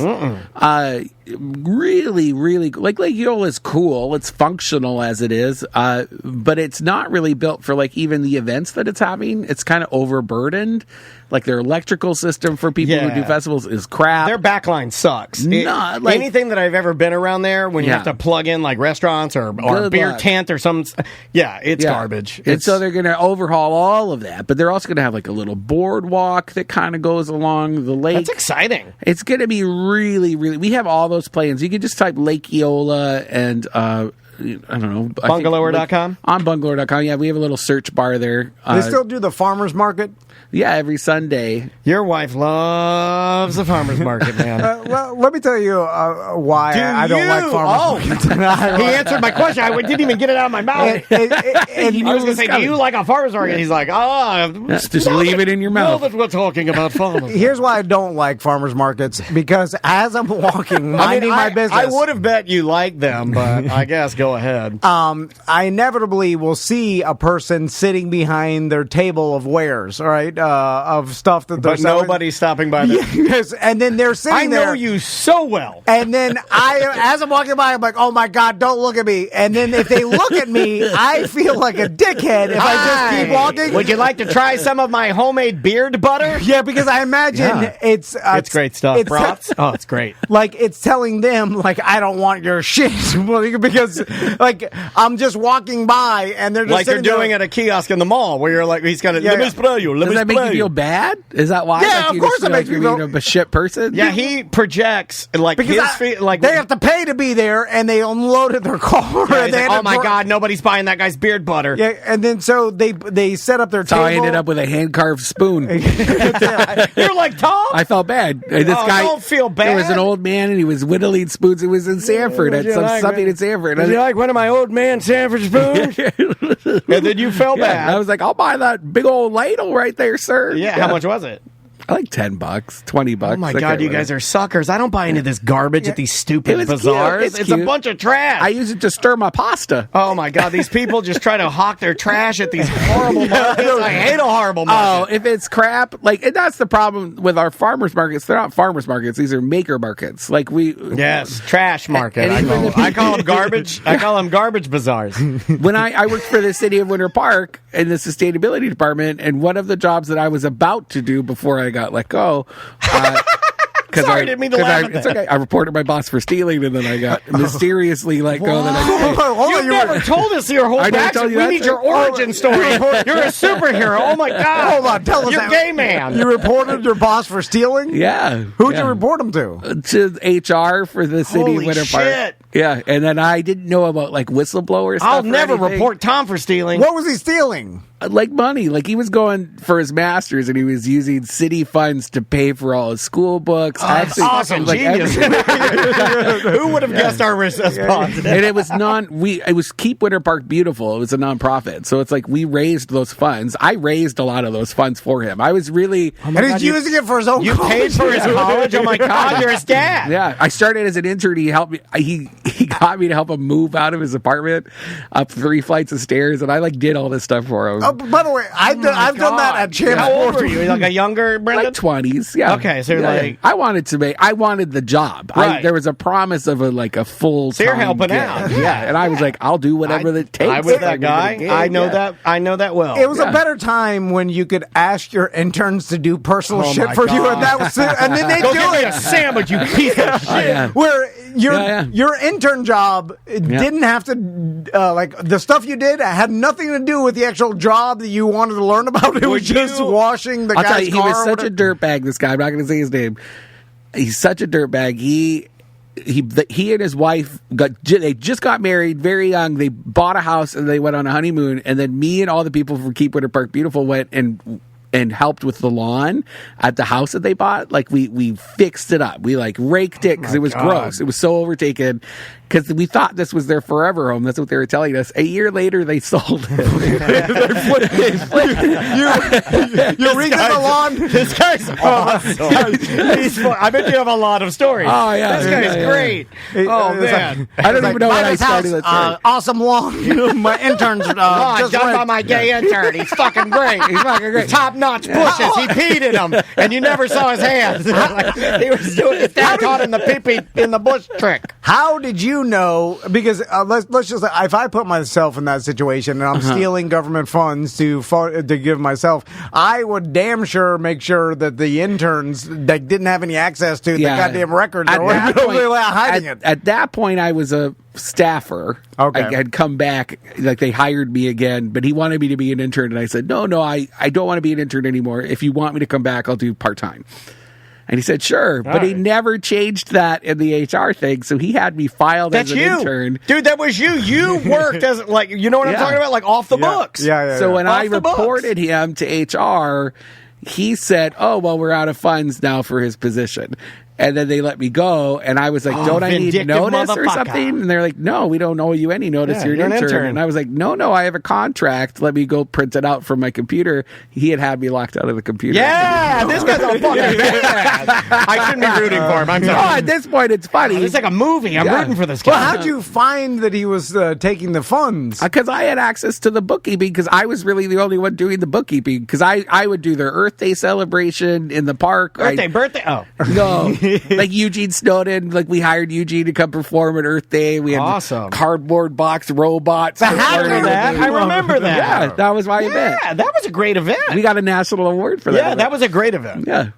So when you told HR, I always like it when you report something you think is a super groundbreaking, Oh, and they don't care? That was what you and I did. That was what we did. We go to our higher-ups and we report something, and they're like, yeah, we don't fucking They're care. like, who's Yeah. doing what? No, okay, well, Yeah. right. Well, Yeah. if we filed it, I'll get right on that. Yeah, nothing helped. Yeah, they're like, well, just stick around. Maybe in a couple months we'll have funds for your position again. Never What's this came guy back. doing now? Yeah. Is he in town? He Did works they for tell the you- county, last I heard? Oh, really? Yeah, in the planning division. By the way, Oh, wow. this is what's wrong with our government. But people there are people stealing shit everywhere there because guess what? It's flim flam. No one's paying attention and shit. Like everybody hates their job, doesn't care. They're just writing it out. So then you get the scammers in there stealing government funds. Yeah. Like, could you imagine across our entire country how many people are stealing like tax money? Like that shit was charity. You know what I'm saying? Like it's because it was crazy. Yeah, there's no oversight at all, and it's all a shit show. We worked really hard to get those funds too. You know, it sucks. Yeah, when we started, they didn't do anything. You know, and by the end, we had all these cool, fun programs. And by the way, there are people that I bag on people or the government a lot, but there are people that actually care and stuff, and they a lot of times the sad part. And they are good people that I want to make a change and stuff, but they get tired of seeing this shit and the scammers and stuff, and then they move on, and it's like, no, we need the people that care, that are doing this to better the community, better, like they actually want to do good. Yeah, I love that job. I wanted that job forever. When you lose the people that care about your city and want to help it make it be a cool place, it gives me the same feeling of when I see my teacher friends decide that they don't want to do it, but when I first met them, they had all the passion in the world and they love the kid. You know what I mean? Like I get that same feeling. That system just beats them down. Yeah, I hate that. Yeah. I hate that it grinds them down to a point where then they'll actually choose something that they like less because it's less stressful and less hurtful for them. You know, it becomes an emotional response, and that sucks. So let's talk about one more thing going on.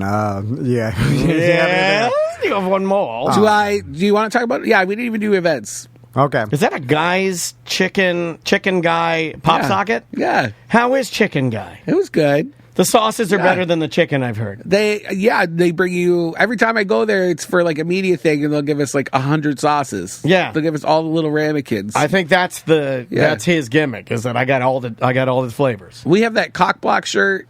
Have you seen that? Yeah, so you could, because that section of 1792 in Winter Park has like a million fried chicken restaurants. They just keep opening fried chicken restaurants there. So you can get the shirt and you check it off as you go to all of those chicken restaurants. Yeah, it's kind of like the shirts that people used to do for Epcot. Yeah. On the back of it, they're all the restaurants. So when you get the chicken sandwich and you share it, you just mark it off your back. Cock block or chicken strip, whatever you want to call it. Yeah. I like cock block. I mean, it makes sense. Fried chicken is good. And it's like, of course, just make more. Yeah, it's awesome. People eat it. It's delicious. Just make more. That was Jay Leno, Cool Ranch Doritos. Remember that? Quite all you want. They'll make more. Oh, tonight, if you want, the Kissimmee's doing a big event downtown in the historic district. It's Boo on Broadway. They'll get like 6,000 people. It's a huge street party with live music and DJs and stuff. And you can take the Sunrail. We just did a promo thing for them. They added a 9 o'clock train coming back to the north. So you could go down on the Sunrail for $2. How did they get an operator that stays up that late? Also, I never. Well, there's still one at 10, so you could come back at 10 too. But that's awesome. No, it's really neat. They're decorating the train station like Stranger Things. Oh, very cool. Upside down. Very cool. I'll never go to Kissimmee for anything. You know what? I just telling you what I feel. I was going to say that, but I was going along with it. But when you said, I've got some Kissimmee news, I'll pass. But I went with it. I'm joking around. I went with it. I was given the yes No. I was born in Miami. Yeah. His grandfather Some of my best friends are his grandfather lived in the Kissimmee St. Cloud area. St. Cloud. Yeah, you would pass They through. hated Kissimmee. My pop-up would tell me. It was interesting. As soon as it flooded, all of those car people came up to Orlando to do their takeovers. You know, have you seen that? No, what are you talking about? They'll have all the trucks, the cars, like muscle cars and stuff. They'll shut down intersections and do tricks and stuff and spin out. And then traffic will back up forever. We got to do it here because we're flooded. Yeah, so they moved out. They were doing it in Kissimmee. They do it on like Cimarron and stuff, like on big roads. Oh, nothing's going to stop my burnout. And they started doing it in downtown Orlando after the hurricane because there's nowhere else for them to go. And then I've seen that before, and they'll just be doing like drifting circles around, and everybody will be stopped in traffic or whatever. What is it? Is it just and then the cops can't get to them because the cops are all because their traffic's so backed up. They'll see the traffic, the sirens and stuff coming, And they'll have enough time to hop back in their cars and peel off and go somewhere else. Well, how do they get out? Like, I've always wondered that. Like, so yes, they're in there. Let's go the other way. There's traffic in every intersection backed up because you've stopped. Well, I think they already have a way out. Oh, so they leave themselves open a way out. Yeah, I watched one of the videos. Cops coming in that way. Well, I mean, they're not smart enough. They figure that out. You know, cops, they're not smart enough to do that. Show me a cop buddy of yours that knows how to get in the secret. We shared. There's I think it's on our TikTok. There's a video that was happening right by Lake Eola, and this car. I like the ones where the bodies fly out of the car. They flipped the car. Oh man, it's real dangerous. Kids should not be doing that. Monster Jam Saturday. Again? Yeah, didn't it just come here in May? That was the World Finals, the World Cup. Okay, aren't we? You're burning it out, man.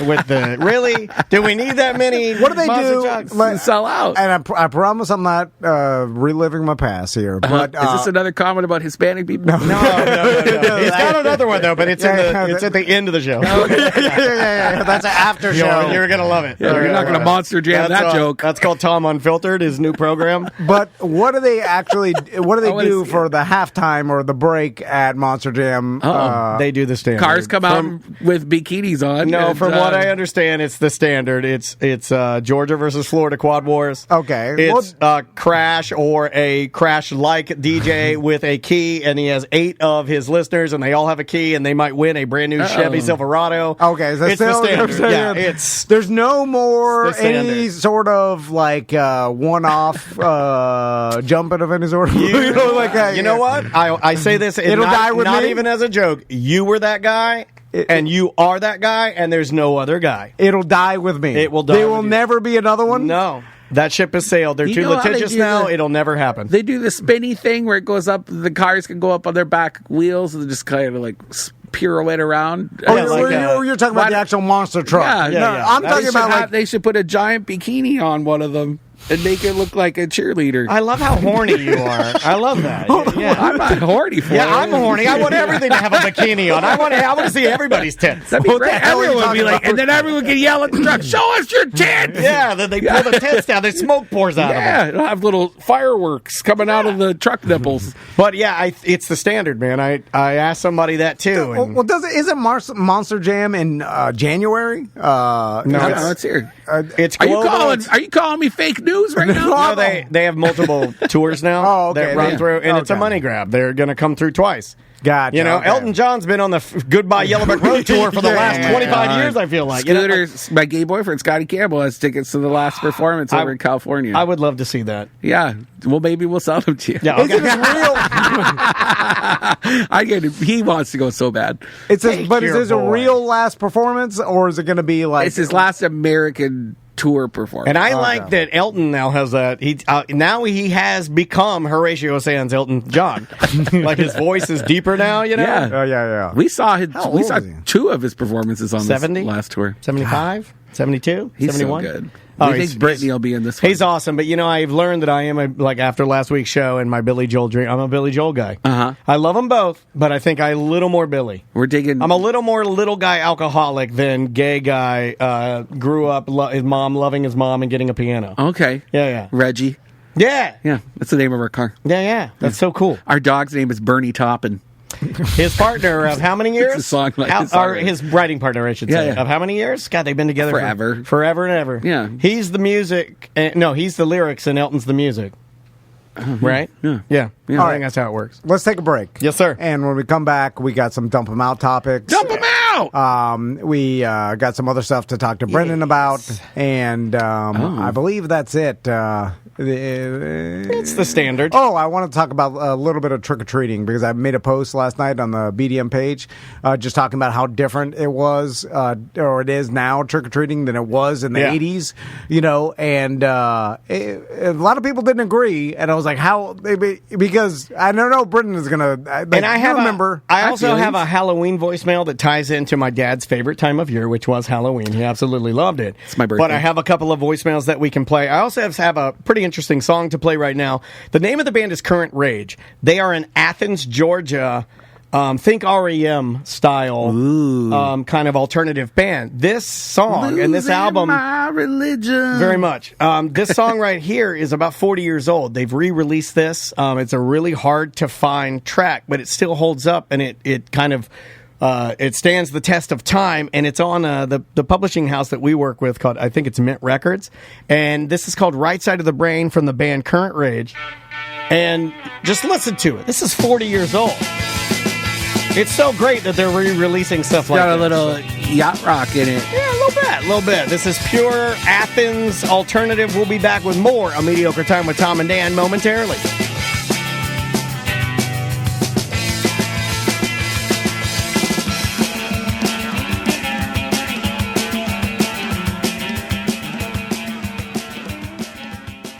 Streamline Mortgage Solutions, StreamlineFlorida.com, or now in California, StreamlineCalifornia.com. Yeah. That's who you need to call for them mortgages. Their team is great. Talk to Brian Zymel and the team about your mortgage, if you're buying a house, if you're refinancing, or if you want to look into reverse mortgages. Everybody's hitting that now, and Yeah, let me it's just huge. tell you, Brian and his entire team, they were on it first. I started hearing it from them first. Now I'm hearing Yeah. everybody talk about it. It's because there's equity in your house, and if you're over the age of 62, you have to be that age What to if qualify. you feel over the age of I 62 don't in think your it has to- boat? I think it has to be legal. What if you did do your pants But- occasionally? They changed this whole program a couple years ago, and it's backed by the government. In fact, you actually Don't have tell to. people that. It'll scare them away. Well, you actually have to go to a government counselor after so they can explain it to you. Yeah, so they don't make want sure- you making mistakes like Yeah. what happened years and years ago. But a BDM's dad just did this because things are more expensive now. They're on a fixed income, and you have equity in your he's house. staying in the house. Yeah, and this will help older people above 62 stay in their house. Let the house pay you instead of you paying the house every month. You can get rid of your payment, let the house pay you in equity, lock in the rates now, and you could always refinance out of it later. There's tons of different options. I'm telling you, just go sit down with Streamline Mortgage and talk to them. If you're interested in reverse mortgage or any mortgage, it's Streamline Mortgage Solution in Florida and California.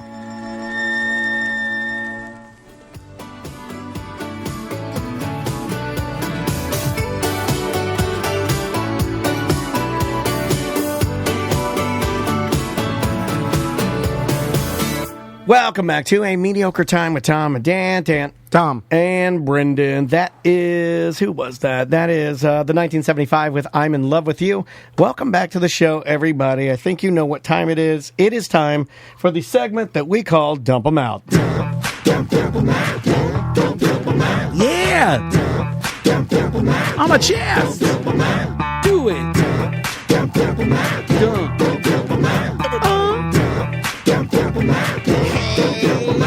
We got too many topics on the list today. It's the end of the motherfucking show. So come on, baby, let's dump them out and play. I want to see your topics. Ooh, I want to also see your bottomics.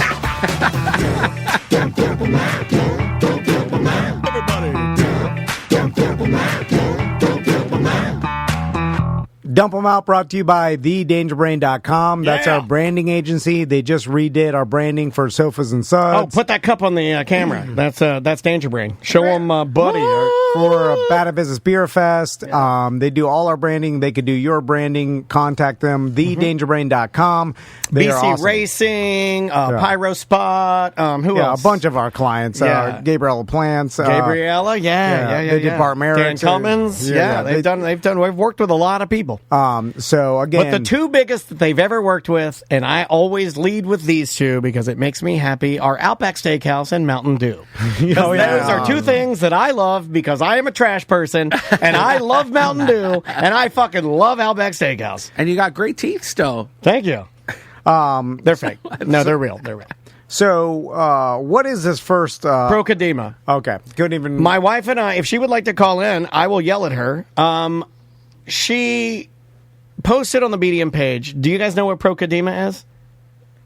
No. Sounds okay. like a skin medication. No, it is a wood paddle with a yellow pressed composite plastic handle and a small blue ball that you would buy in a bag at Walmart. Oh, paddleball. No, you motherfucker. It is called... Beach paddleball. No, it is called... Yeah, I knew you would do this because you're logical like my fucking whore of a wife. Go on. Pro Kadima. It's called Pro Kadima. No one calls it that. I think it's just... I call it that because that's what it's called. Is it different from paddleball? I guess that's it's Pro Kadima. that's the name of that sport or whatever. It's not a sport. What if is you it? are using paddles that say Pro Kadima on it... Is your wife calling you? Is she? I don't know. Someone's calling us. Might be. I shouldn't have said that. I didn't. Pro Kadima. I thought you were in a meeting. No, I'm out of a meeting. And it is paddleball, and most people in your BDM group agreed with me. There was like one guy that was called it Pro Kadima. Yeah, and that one guy is the only BDM I love. It's called Pro Kadima. That's what it's called. Yeah. That's what it will always be called. Is that one word, or is it like professional? It's one word, all lowercase. Pro Kadima. It's spelled... I've never even seen this word before. Yes, you have. When you're walking... Daniel said it. He goes, our neighbors are playing Pro Kadima. And I said, I don't know what that is. And then did he hit you? No, I wanted to, but I said that's called. I said, oh look, they have Pro Kadima. She goes, what? And I go, they're playing Pro Kadima. She goes, that's paddleball. I go, no, because it says Pro Kadima on it, and it's the yellow handle wooden paddle with the blue ball. I think it's a brand name. I mean, it may be, but the sport's called Pro Kadima. It's not called paddleball. You know what? You're getting real mad. I am. I am. I'm sweating. I'm hot. Have you ever seen anybody play? Yes, I've played it myself. Pro Kadima well, though? Like no one ever plays it well. What do you mean? I love you, baby. I'm sorry. Well, hi, girl. No, I'm right. So just accept that I'm right on this one. You can call it the brand thing, but the full general term is paddleball. What? It's not. It's a solo game. So, like, how do you play? No, it's not solo. No, really, the two rackets and you hit it back and forth. Yeah, on the beach. I love you. I'm getting rid of you. Oh wait, Goodbye. This isn't the thing that's on the elastic band. Oh no, that is paddleball. That's what I was trying to tell her. That's paddleball. Oh, that's paddleball. That's what like idiot kids would play with in the 1950s. I was like, and you're drooling because you're one of those. Can you say that? Can you say you're one of those? Yeah, or is that bad? You can say that. Is it a capital T? Those. Like those. No, you know what that is. That's a wall. No, this is that. This is that. Okay, but the this is that. The Pro Kadima, like I've never seen someone or like two people hit the ball back and forth more than let's say a dozen times. Oh, thank you. Finally, in the chat room, somebody with a fucking brain in their head. Like what? This is Fresh Gardenia says, "What is the game Kadima? Paddleball is a one-person toy played with an attached ball and a paddle. Paddleball or paddleball may also be referred to paddleball sport," and then he goes all the way down to the bottom, or Kadima. The name of it is Kadima, and if you're using the paddles that are wooden, that are yellow with the blue ball, it's called Pro fucking Kadima. Read the first sentence. It says it's the same thing. You can say both. No. If you're move on. It's just going to make him mad. Pet Airways. This is my dream job. Have you ever heard of Pet Airways? No, dude. This is and I want it. This is my white whale for either Tuttle or Sam or anybody that can get me in touch with somebody from the airline called Pet Airways. They only fly animals to rich people, and they have a flight attendant and everything, and they sit in their carriers are all in seats, and they don't have seats. They have like these things that they strap their carriers on, and they have flight attendants that walk by and check on them, open the door, make sure they're good. You have potty. They fly by themselves? They fly by themselves. Dude, it's my dream job. Can you imagine being a flight attendant on the Pet Airways? Easy breezy. Barking all the time. No. It's like a flying kennel. Yeah, but they're better than humans. It's better humans than humans. Are That's right. You're not going to get hurt. No fighting. No people putting a thong on as a mask. I said that regularly to Scotty. Like, good thing we could always put the dog in a crate, but if we had a kid, right? Do that, dude. I'm telling you, Pet Airways. And it's a real. I saw a thing on TV. It was like some kids program that Maisie was watching, and they were doing like, "Oh, wouldn't you like to be a flight attendant for dogs?" And then they had the lady, and she dressed just like a regular flight attendant, but instead of passing around beers and getting yelled at and fought and hit in the back of the head, and then the Chinese man getting drug off, he's bleeding and crying. Like instead of all that, you just Go buy, this dog needs some water. Oh, you want a treat? Like, that's all you do. Oh, I like that. And then I'm sure you have lower level employees. Oh, this guy's shit. Come clean this kennel out, Javier. Like stuff like that. Remember when they decommissioned all the Greyhound tracks across the state? Was this? I do. It was the saddest day of my life. Hold on. I'm glad I brought it up. So now I may be wrong about this, and maybe there's some sort of pet psychologist or animal psychologist that could tell me I'm wrong or whatever. But I am not anti. I care about animals being treated well. I'll say that. Oh, you certainly don't like animal abuse. I don't want them. I don't like animals being mistreated. All that shit. Whatever. Nice of you. But you're also not you don't want, you're not like me, you don't want to be surrounded by 1,000 people. No. But I don't care about the past experiences of animals. And I'll explain. Okay. Once the animal gets to my front door, I don't care how it got there or what its travel was like around. Because people, like my wife will be like, this animal was abused, and now it's got PTSD, and it's all, No, this is for like rich people that want their dogs to have the lap of luxury. I know that, but it seems she weird. Doesn't want a rescue dog. Well, no.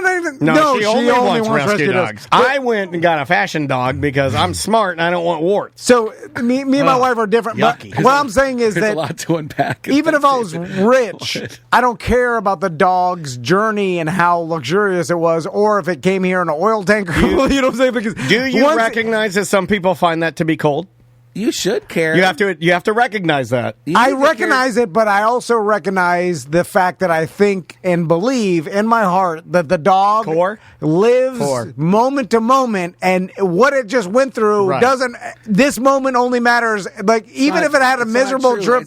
You need to look at my dog went to the vets once.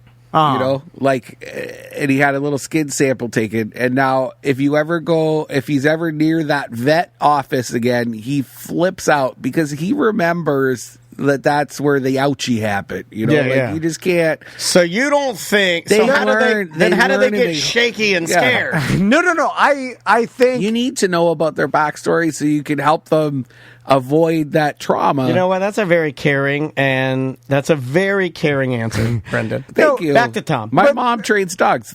Trauma sticks with dogs. Your mom trains dogs? Yeah. No shit. Now, I can, trauma's archaeologist and a dog trainer? Holy shit. My point cool. is whether the dog is flying in Pet Airways and there's a flight attendant giving it treats, or it's just flying underneath the plane with all the other dogs.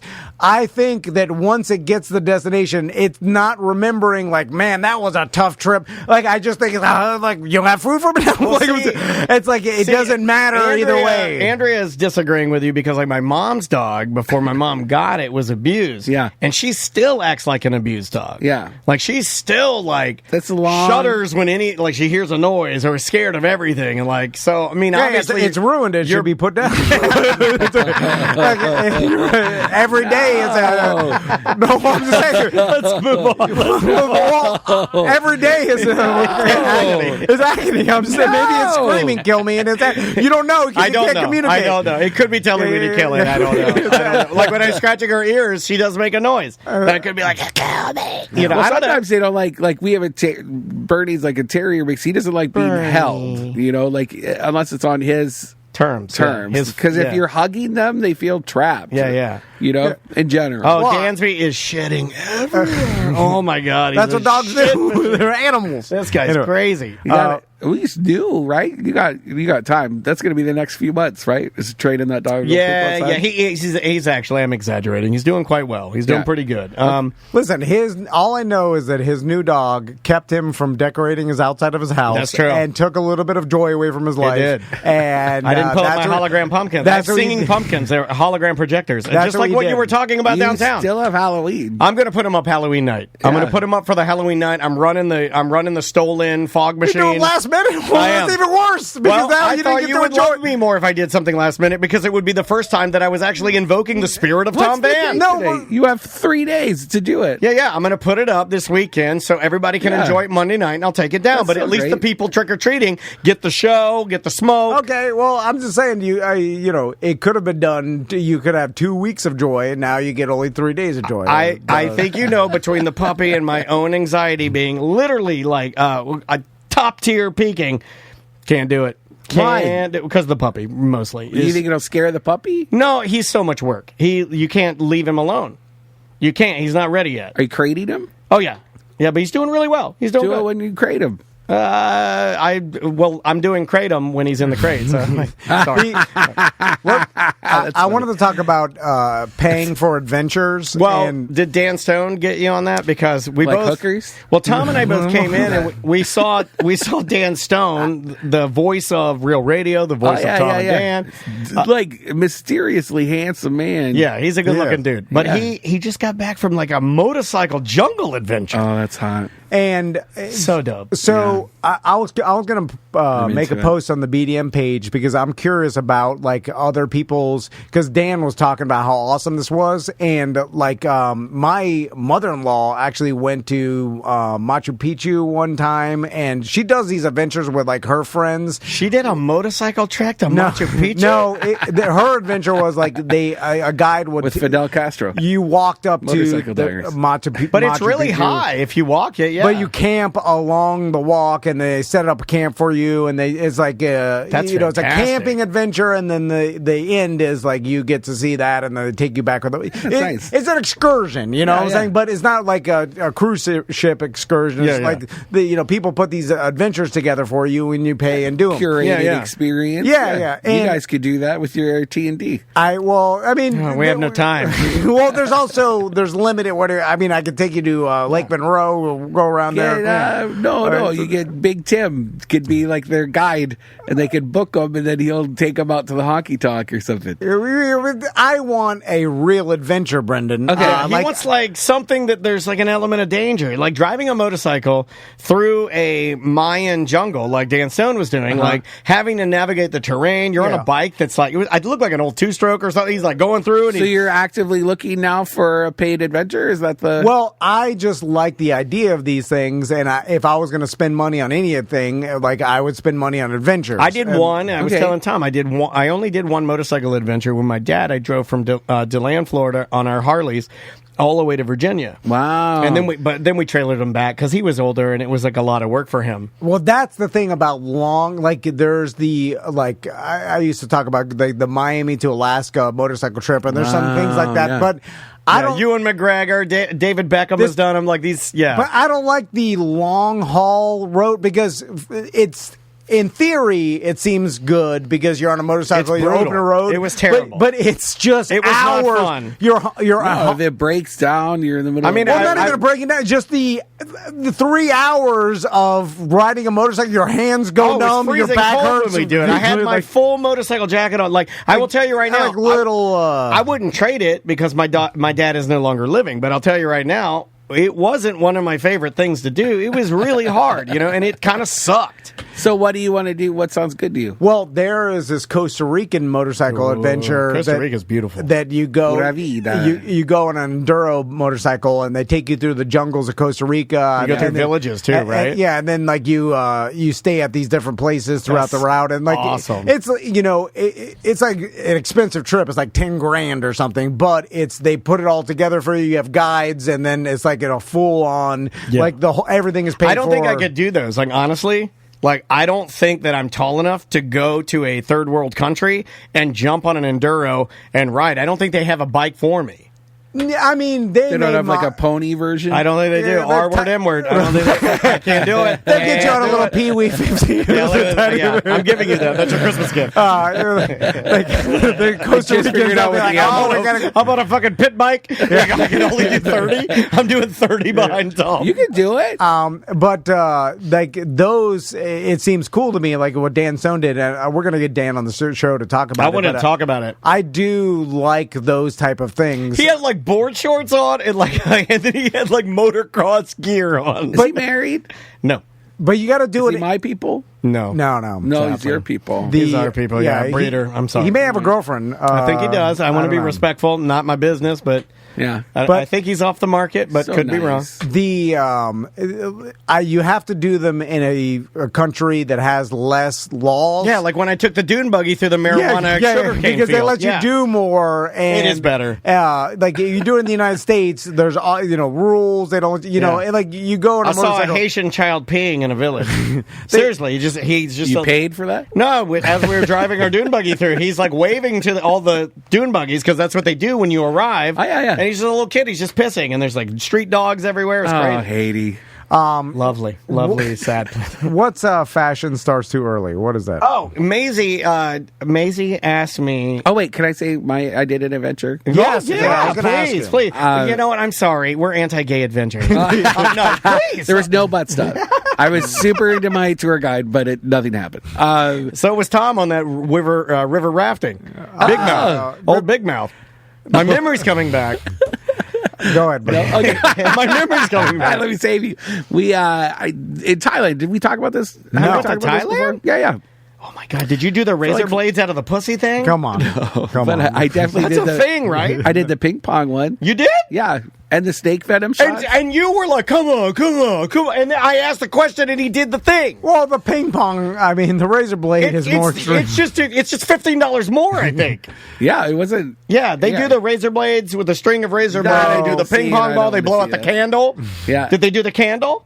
Where they pussy fart on the candle? Oh, come on. They pussy fart the candle No. out, and they have such good kegels that they can. It's like a. They poof it out. I heard that for the ping pong. Yeah. we did hear a noise for the. Did you have a guy there that caught it in his mouth? No, I've seen that on they the give it to- documentary. she gave it to someone. Yeah, they give it to you. They sign it, and they're like, Yeah. here, a souvenir, a ping You pong have to ball pay out of my for pussy. it. I'm Yeah. not putting that in my mouth. Well, some guys catch it in their mouth, Yeah, and then yeah. I guess they take it. They put it in their suitcase, or they fly home. It's fun. Bangkok is crazy. Bangkok was Yeah, insane. Yeah. It's disrespectful if you take your napkin and you hold And wrap it. Yeah, what is it? It's not a chicken nugget that fell on the ground. It's a Fold ping it pong ball. up, put it in your pocket Yes. for later. So what'd you do in Thailand? Well, you can do a jungle trek up on the in the north part of Thailand. It's like right next to, I want to say Burma, which it's not the name anymore, but it was like mountain villages. So you hike for like a week and a half through the jungle. a week and a half? Yeah, it was long. You I did lost, this? Yeah, I lost like 20 pounds. It was Okay, this is different than my adventure. Mine, I just drove dune buggies through a It was marijuana hard. sugarcane field. I went 3 days of motorcycle riding, get drunk, and then I'm out. It was crazy. We did the Was your hike. dad with you? No, it was me and my friends that I met at Disney, and then we. Hey, just you guys went want to over go there. through a jungle and like camp for a week? Smoked weed and looked at snakes in the jungle, and then we would stay with these hill tribe people that had like pigs underneath your hut, and it was crazy. We didn't get enough protein. We ate cicadas, and then at the end we got to ride on elephants and go White River rafting in like bamboo rafts. That was how we got out is of fucking humble. You rode elephants? Yeah, and it didn't want us on its back. It kept putting its trunk in its mouth to suck out saliva, and then it would spray the saliva all over us. We were covered in elephant snot. It was so gross. So Yeah. was this a This tour? is nuts. It was the most passive aggressive elephant. Yeah, Oh my God, they're riding me again. Well, there's no PETA over there, so it's like, And if I you're don't know. Tom, you don't care what this thing's doing. You just slap its ears. It's like, it was whatever, give me a beautiful, ride. though. You can wash them in the Yeah. river. Come on, You get the Dumbo, river. get moving. What did it cost? Per person? It wasn't much. I feel like it was like $100. $100 for a week and a half. Yeah, it wasn't much. We were there in Thailand for 5 months, and I spent like $3,000. 5 months in Thailand. Well, why Or just- $4,000. How do you have the Why just freedom spend- to go to Thailand for 5 months? Well, we were doing anything. It was like after working at Disney, and then I was not sure what I wanted to do in Canada, so we just all went backpacking. It was so fun. So this is more of a back. Like Brendan, I'm That's talking an about. adventure. Yeah, but I want to pay big money and then and be he wants pampered. 3 days and out. I don't want a week and a half in a goddamn jungle losing. I'm like eating bugs and shit. Yeah, and that's a cicadas. survival. I looked real cute. Yeah, I came yeah. out like so skinny. Yeah. I want to be pampered. I want the person to set up Okay. my When did you muffins. decide to go I home? want to go out of my tent and there's muffins. muffins. Then I eat the muffins. Yeah, Oh, like hi. River Ranch. Yeah. I like that old lady put the cinnamon buns in my tent. That's nice. Yeah, and then some days I don't want to eat them. Like, I'm like, fuck these cinnamon buns. I'm sick of all this opulence. God, I need to get home. Just go to Africa or something. Go like Yeah, safari. Man, he ain't gonna do glamping that. safari. He just got back from Hawaii. Oh, that sounds nice. Yeah, it's nice, right? So the Thailand adventure, and then at the end of it, you got onto some sort of Huck Finn like raft, and then and it turned out it was a water festival. I can't like it was like April or something when it was happening. So water festival, and that's everybody like throws buckets of water. It's like a massive water fight like across the country. For like a day or two. Thailand does a big water fight? It was so fun. It was crazy. There were people like drinking Thai whiskey along the river, and they'd all have squirt guns, and they'd spray us, and it felt like it was just for us. And then as we got out... Is this what made you gay? Is it like you were like, I love this festival. Yeah. I love life. I want to truly live my life as a free human. I'm twirling. I had no action. I got no action in Thailand. Really? It was so sad. Well, there were so many hot... Probably different levels of repression there. You could go to there's tourists everywhere. They had like full moon parties, like whatever. There's a full moon if you're out on the islands in Thailand. This is awesome. They do like neon body paint, and everybody's stoned out of their gourd and just dancing on the beach. They're not anti-marijuana like most countries are? It depends where you are. Right. Yeah. You could get busted big in the north, yeah. But you're ballsy to even go there and even try to look for drugs, I would imagine. Like, I'm very terrified Everybody had it. The tourists were all... Well, I'm scared of being... I mean, like, something like Mexico. I can't, I'm even afraid to... I don't want to be... Fine. But not in a Mexican jail. It's not fine. Yeah, Man, well, no, you pay them off. You don't go to jail. Hot Australian surfer coming up to you with a tablet of ecstasy. I'll do the ecstasy. I'm not going to say no to that. It was too hot. That's awesome. You been to Australia?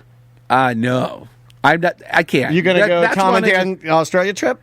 We're going to do it? Sure. Let's do it. So let's talk more about Thailand, because ever since I saw the Leonardo DiCaprio movie, The Beach, great soundtrack. I was like, oh, this is a true adventure. Like you go to some place that is not inhabited, and then you find some sort of paradise that is away from everybody else. Although it then turns bad, brutal. That island where they filmed that, I guess, is just beat the hell up. No, the tourists ruined it. Everyone was raiding the beach when I was there too. That was a big thing because they're all inspired by it. Yeah. Well, what I've learned from going to Hawaii is and there were places that, and this didn't, by the way, Crystal didn't find this weird, but every place, like where my brother-in-law had his wedding, was the old military or the old Air Force or airport, right? Okay. So there was, it was just and they turned it into a state park, and they left the runway and they used it just as parking, and it was like a mile of beautiful beach with rocks like on the outside, like lava rocks, and water's crashing on them, and they just put a bunch of pavilions as a state park free. You just park there like anything. But it's in any other place, like I've said this on the BDM show, I think it would be $1 trillion worth of land if this was in California. Left it alone. But there's not enough tourism, and there's not enough people to visit. It's a remote, the Big Island in Hawaii is less tourism. Well, that's more of a. It says a lot about design thinking, like when they were designing that space, they're looking at nature and public space as a benefit for everyone versus private investors. Like Winter Park, when they built Winter Park, all of the lakefront property is privately owned. Right? Yeah. Versus Orlando, when they designed Orlando, all of the lakefront property is generally like public. Like you could drive around it. You have gotcha. Yeah. Well, it just seemed like, but the reason for that is because there's less tourists, because out of all the islands, the big islands, is the newest, and there's less people visiting there, and it's so hard to get to. Yeah. And it feels like the only place, because when I was there, I was like, it is weird being in such a beautiful place and it's not crowded and ruined by like corporations. Like and you said, you felt money money. You said you felt weird standing there because it was like you were there enjoying it and no one else was there. Just some locals, and there wasn't any. The Black Sand Beach was the same. There was no like hotels built or like people. I love that because that's not their thing. That's why we go to Cape Canaveral. There would be seashore if it was because they don't do that thing. If there were tourists, there would be that because capitalism, because there wasn't. There's no need for it. And it's I feel a national park too, isn't it? At one, there's Volcano National Park, but believe me, it's still the United States. Their capitalism, they would have built there, but there's not enough people to have giant hotels or some tourist areas there. Wow. And so it's the only time I remember recently being in such a beautiful place that wasn't fucked out by corporations or money or just a bunch of usually you're surrounded by a million tourists and they're all horrible and you're like, this is gross. Well, the last time I went to just like a beach, not a remote beach, just the beach, and there is something to be said about, I do like the carnival aspect of the boardwalk with, the snow cone or the beer. And that's fun. Yeah, I love it, but it was so packed, I was just like, I don't think this is my vibe anymore. If we're going to the beach, we don't go to Cocoa. Yeah, we go to Cape Canaveral Seashore. But there's no secrets. We said this before. They're done. Social media has revealed everything. Google Earth. Thank you, Google Earth. Well, the most quiet place in America is, at the center of Yellowstone Park, right?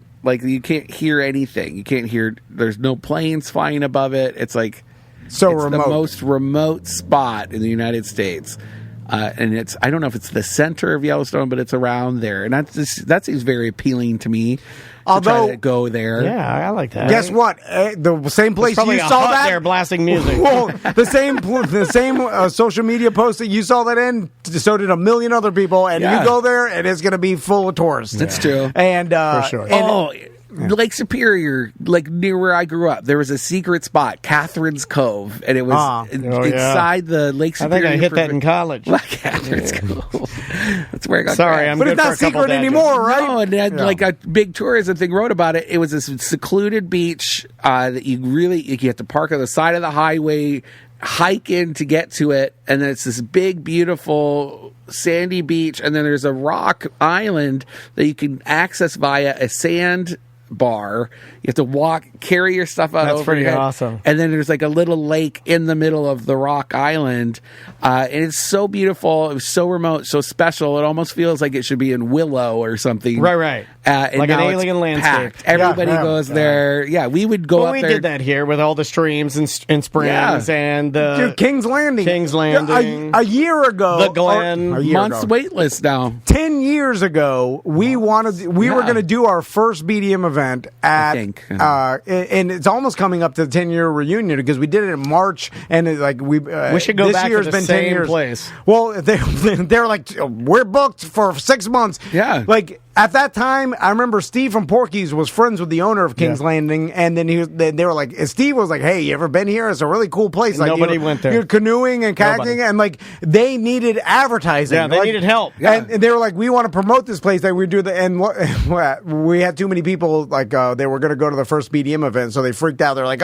we can't. It got 250 people, and he's like, "I don't know about that, guys." Yeah, it did. I think 500 people said they were going to go, and they freaked them out. But so it was only 10 years ago where King's Landing needed advertising. Now they call it the Emerald Cove or whatever the fuck. It's all over social media. Visit Orlando does a post about them weekly. Yeah. And now it's a destination, and people go to, and it's packed for 6 months out. You can't. Good luck trying to even get a canoe. Get into Kelly's Rock Springs anymore. Oh no! You can't, if you're not up at 6 a.m., you're not going to be able to go tubing. Right. I want to go tubing so bad. I love tubing. So fun.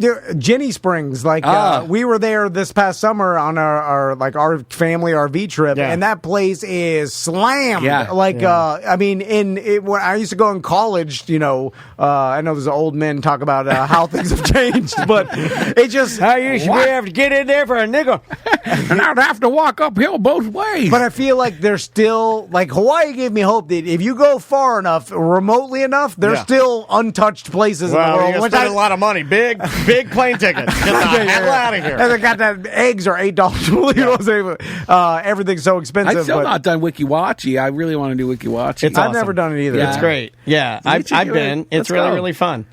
Let's go. I would go. Maisie loves it because packed. Maisie loves the mermaids. Okay. Yeah, it's fantastic. I want to do mushrooms. and They'll go let watch you them. get in there too. No, why don't you take the mermaid class? They'll let you do it.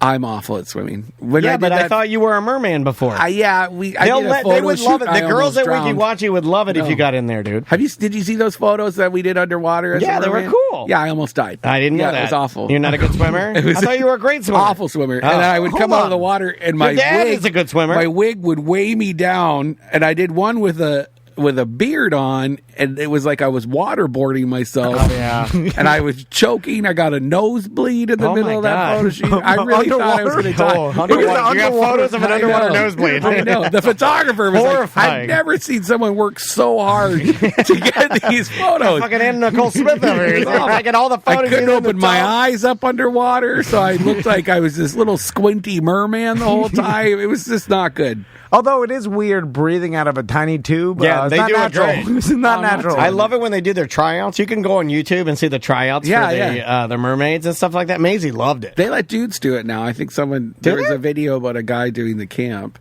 Oh, that's cool. Yeah. So you So- can have a merman in there. Mer King, they're called mer princes, I think. Let's get out of here. okay. So, Brendan, Oh, okay. there an Plug episode some of stuff. Bungalow on the Bus tonight? There is, yeah. We recorded it. We just did a night market at the Heavy in Winter Park. It's called the Bizarre Bazaar. Tom has a war with the Heavy because that's the place at Andrea where I purchased her Plant of the Month club that Oh, you yeah. hated so much, and she loves it.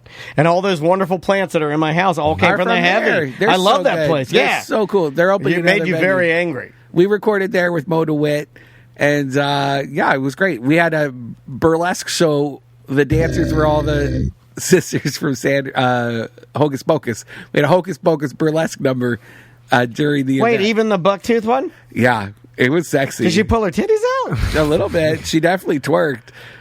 I think that's kind of hot. The bucktooth one with her titties. Sarah out. showed her pasties. The Sarah Jessica Parker one. Oh, okay. Yeah, when she ripped it off, it was like And boobies. people went crazy. Yeah, Yeah. Although none of these kids knew how to tip. Is it a bucktooth one, Sarah let's talk Jessica about that. Parker, and the fat one?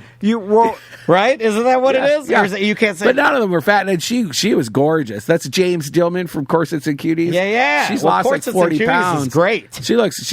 They always do a She top-notch killed it. show. She Awesome. played the bigger role. You know, she took her Yeah. wig off. And Well, I she don't mean flamed her. I red mean the hair. character in the movie. Yeah, she looked great as this character, though. That's awesome. Wonderful job. Well, let's talk about younger people not knowing how to tip with cash anymore because So weird.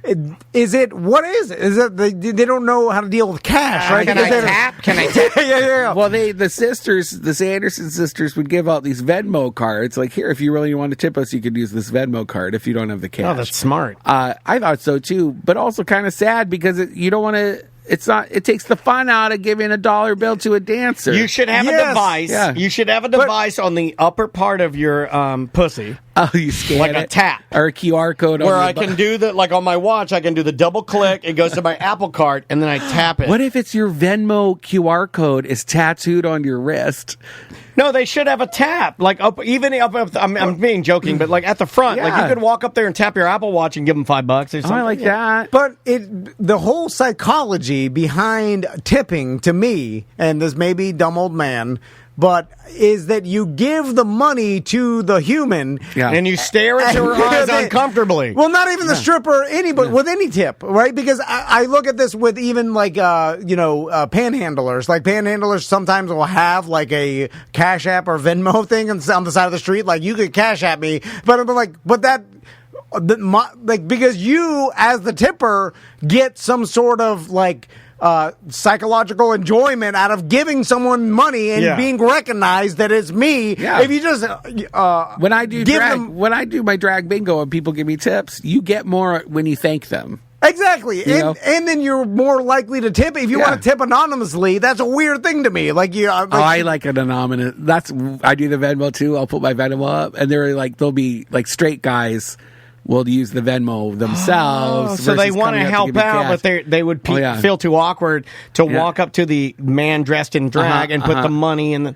There was a guy who gave me 50 last week. Fuck. Yeah, and he went like... Now, when guys do that, I want you to be like, I give you $50, and now like you thank me for that. I think it would hurt his bottom line, because I think if I'm picking up what you're laying down, do you think that guy would... I think there's like a down-low aspect to that one, but yeah. But why would that be? Do you think that guy's maybe closeted gay? Is he... Maybe, but then sometimes... Doesn't want to seem like an ally? What's the problem? Or maybe it seems gay if you walk and give you the money, but if you do it like on the slide... What does it seem like when you bring your daughter inside and have her like see you? And so, and we're like, hey, Brandon, we're interrupting the show. I like Is that bad? Yeah, it's fun. I love seeing you. Tuesdays at Tactical, right? Yeah. Yeah, what time does it start? 7? 7 o'clock. 7 o'clock. Totally free. I flake every single time I'm going to try to get up there. We'll get you in there. Yeah, we'll get you in there. Also, Heard check that out semantics. We're good at telling people, well, we're going to go to that. And then, you know why? Because once I'm home, I'm home. If you want to be winning those most powerful lists again, you guys got to get out there and let people see your beautiful faces. We're recluses now. I will say, when me and Crystal went out to Hamilton last night, like we went out to dinner first, and then it like my mom watched The Boys. That's awesome. And she brought up the fact that she's like, well,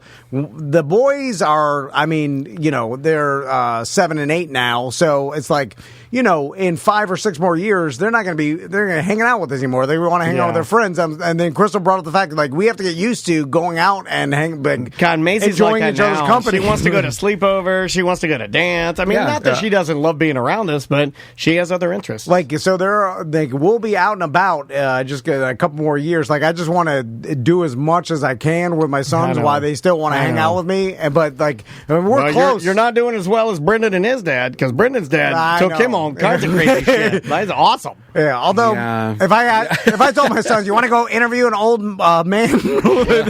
No, I don't. I didn't really want to.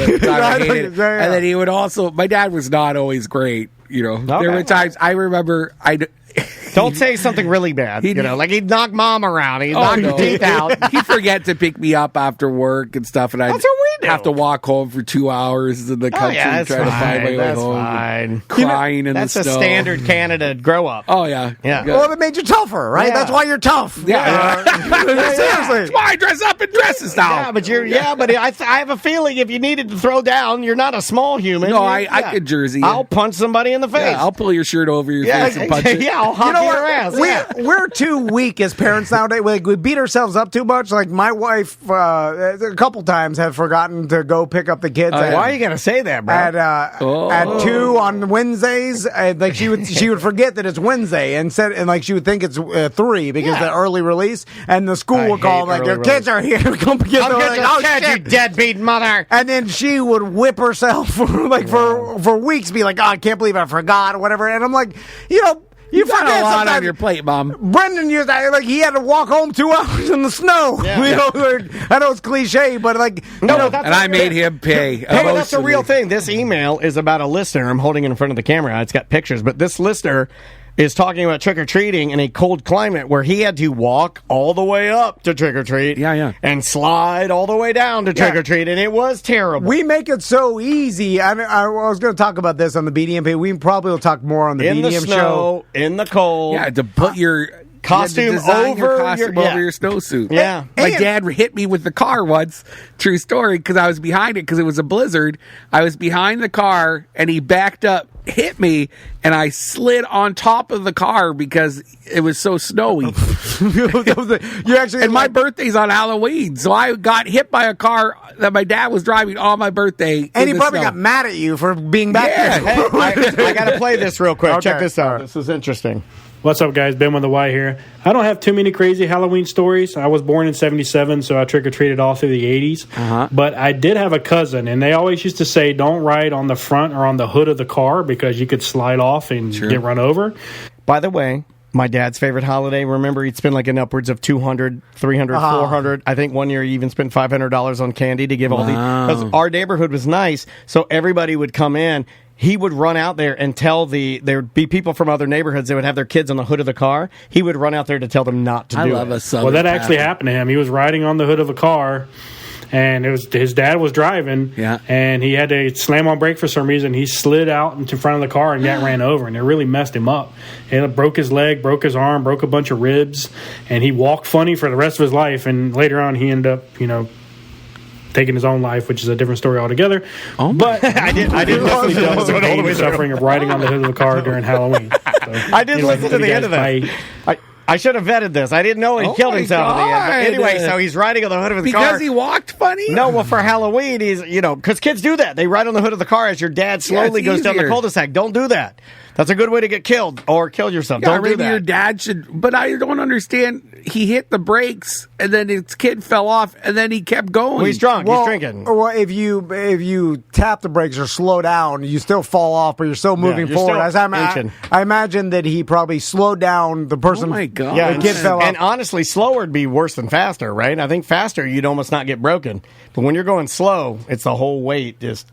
That's so sad. The main thing. Sad. I should have vetted that. I didn't know the ending of that. Was like he killed himself. Sorry, Dan. All right, love the show. Meeting him for lunch. So. I'm sorry. I'm taking my son's trick or treating in the rich part. Everybody knows that you go to Baldwin Park. No, I'm Dominic. Well, we used to go to Baldwin Park. No, they've sworn us off that. They don't like to do it because we were voted 13 in the nation. Number 13 in the U.S. Well, because that's because of that. It's and the crazy. goddamn social media. It's crazy. 5,000 people just too much. So Baldwin Park as a community doesn't like people doing it? No, they like it. I don't like it. It's too much. But it's like you're now standing in a line. When you're in a line of people getting candy and they're just pouring candy. It's just a never-ending line of kids. That, to me... Make them work. It takes the door-to-door aspect I want old school. You go to a door.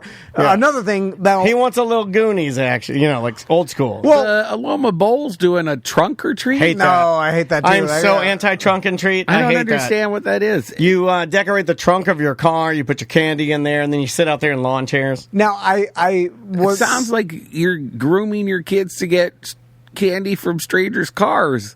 No, what the trunk or treat thing? I didn't think about that. No, it's that's how I got pregnant the first time. No, but it's just like car. It's just to make it's like houses, but use the trunk of your car. I remember that's so American. And I don't like it. So, Brendan, let me ask you this: when I remember when I was trick or treating as a kid, there were multiple I want to say every third house you would go there. And by the way, not many people had decorations. Decorations is a new thing when they started mass producing paper hanger. No, and the traditional, homemade. Right? What is everybody supposed to have? You weren't supposed to have the holograms that I have. Scarecrow, no smoke, no, pumpkins. None of that. You would just have a pumpkin. You got it. One pumpkin. It would be one pumpkin, and that's how you knew the houses that had candy. There were no decorations. Maybe like a cardboard hanger on the window, something. Yeah, but the skeleton with the accordion, crepe paper arms, stuff like that. The classics. My mom gets 5 kids. I like that. I like that. That's cute. So they get the bigger chocolate bars. But I remember going scared as a kid, going up you'd to be nervous. You walk up to a house where you that was so good. Thank you. Michael Winslow taught me that. And the person that answered would be mad and confused why you were there because they had no idea what about we got here.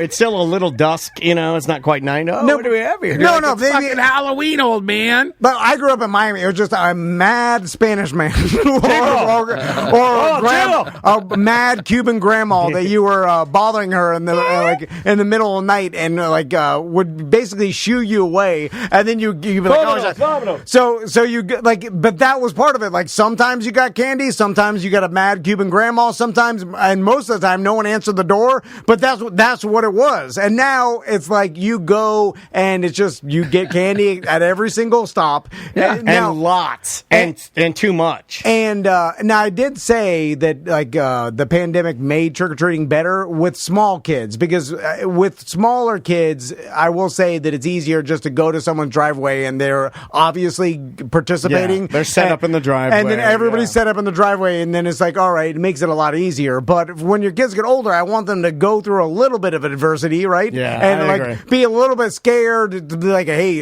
this person could be mad that I'm asking them for candy. They're not I just feel like all that's gone now. Yeah. It's just so easy. It's just or you're in a different. line to Baldwin Park, and it's just a never-ending line of kids, and they're just shoveling it out candy. I've come to terms with the fact that she still likes it, but it's different than what I got. You know what I mean? Like, I look at it now, I try to look at it a little differently. Like, it's not... Does she like doing it? She does. For the first year ever, she's actually picked a costume I like. She's a glitter witch, or she's a witch, like a fashion witch or something. Yeah, it's cute. She has a broom and like a hot pink, like witch outfit, but it's cute. But I will say that it's not as a big deal. Like when I was a kid, it was the time you got candy. Yeah. Now kids always get candy. Candy's not a big deal. and it's abundant. I Yeah, think it's a it's- bigger deal for like poor kids. Well, they come to Ew, Baldwin, gross. and it's an endless line. I hate poor kids. I'm joking. I'm joking. But We loved it. you can go anywhere and get infinite amount of candy. Yeah. It's not like Yeah. you used to have to work for it in house to house. I mean, and then no bullshit. You can hit 5 houses in Baldwin. I'm not kidding you. Hit 5. That's all you need to hit. You'll have enough candy to eke out your night. You know, like you'll get a ton. And they have martinis. never ending. They have beer tubs. They give out beers to dads. They've got draft love beer. that. It's really cool, but it's a lot, man. Like if I'm going anywhere that night, or if, God forbid there was an emergency, I don't know what would happen. But it's too much. It's a lot. Well, if you just walk out your door and there's an endless amount. Yeah, Andrea's right. 30 minutes in and Maisie's done because her bag is full and it's a lines, like you said. Well, 30 minutes is nice, and you don't have to spend the whole night doing It's it. better for the parents, but what I'm saying It's is not the they full keep- thing. And I rode my bike. Again, this may be an old man thing. No, I had to old man work for bitches it. about walking in the snow. I support it. But it it made it better It to did. get what you got because it was rare. You had and to hard work a get. little bit. Like I had to ride my bike. I had my pumpkin on my handlebars and my BMX. And me and my boys, we'd ride. You know, we'd all ride together and we go house to house. We park our bikes at one house that Yeah, we knew, I love that. and then we'd walk, and then we'd get back on our bikes and ride to another little area, and we'd work. You'd have to work a little bit. Yeah, some yeah. years you'd get a lot. Some years you'd get a medium amount. I always got a decent amount, but now it's like literally 30 minutes, and we have a gallon of candy. Yeah. And we just go home. Pillowcase? Maze is a pumpkin, I believe. Oh, okay. Old school. I like that. all Doesn't right. leave much room. You got to have something to dump it into. Yeah. We always have a wagon or something. Oh, okay. Yeah, like we're those people. But again, they nowadays you take the mom takes the Halloween candy and then puts it away, and then you can have a little bit No, of time. we don't do that. Oh, you just let her have her. Well, the minute that she night wants. you eat what you want. Yeah, but I'm saying, and then does she store it all in her room and she eat it whenever she No, wants? but here's the thing: we already have candy in our house because we're trash people. I mean, I got candy. I know, like, me too. I got candy everywhere, dude. Like I don't need candy. Do you control your kids' access to their Halloween Yes. candy? Yeah, you have to because You they don't have have to. any They're goddamn. Like a fucking wolf, like with a body. Yeah, they'll Like, just eat candy yeah. all the time if you Yeah. if they have access to it. They'll just eat it all the time. Yeah. They won't eat anything else, and their teeth are Awesome. rotten. Then yeah. then you're like, oh god, the embarrassment of the other If your parents see your parents rotten had teeth. controlled access to your candy, would you be mad? Well, I don't eat candy. Can I'm I not a tell baby. you? What are we Can talking we about? end with this? Can we end with this? Can we end with the most disappointed I've ever been in my daughter? Yep. 2 nights ago, we were going up to take a shower, and I was going to put her in the shower, and I slipped a Snickers fun size in each toe of my Vans as I was walking up. And when we got to the top, I said, "Hey, Mama doesn't know about this. Here." And I had a Snickers for me and a Snickers for her. She took both the Snickers. She ran downstairs and told on me Oh, yeah. to Andrew. Snitch. She's a fucking snitch. Well, she wants you to live long and prosper. Well, I was very upset with it. In fact, I told her to her face. I go, I daughter's can't older believe than- you fucking did that. Dude, your daughter's old enough to go to the shower by herself, though, right? No, I was taking her up to make sure she does it. Oh, you know, okay. because if I just tell her go take a shower, she'll go up there, take all her clothes off, splash water in her face, put her jammies on me. I'm done. Yeah, she's a fucking liar. I like a stinky. Yeah, I hated it. I hated that she wouldn't go along with it with me. And she told him, she's like, Mom, Dad come tried to back. give me candy. And then She'll she took come her back. candies back. She'll come back to you. My sons will eat the candy, then tell on me. It's almost worse. That's how it's like the worst of both worlds. I believe that Samantha is doing a semantics next weekend because she's at Fest. Yes, so. let her enjoy her time, everybody. She doesn't get a lot. Oh, no, she's doing a remote one. Is she? Yeah. Oh, yeah, I don't know, she yeah. listens. I think it's called semantics or something. There's another one. We're not sure. There's another one. You can find it. Yeah. It's Google her name. No, it's the same one. It's Samantha her Patreon. Rogers. Support, oh my God. Support her Patreon. Go to her Patreon. Throw her some money, man. She works hard. And she provides a lot of that. You heard about this one, content completely free. And that's a free show that she offers to everybody that signs up for her Patreon or even checks it out. All right, guys. We'll tell more Halloween stories on the Monday's BDM show. Yes, sir. And we'll see you next week. Well, wait a minute. I can't publish that. It's mediocre.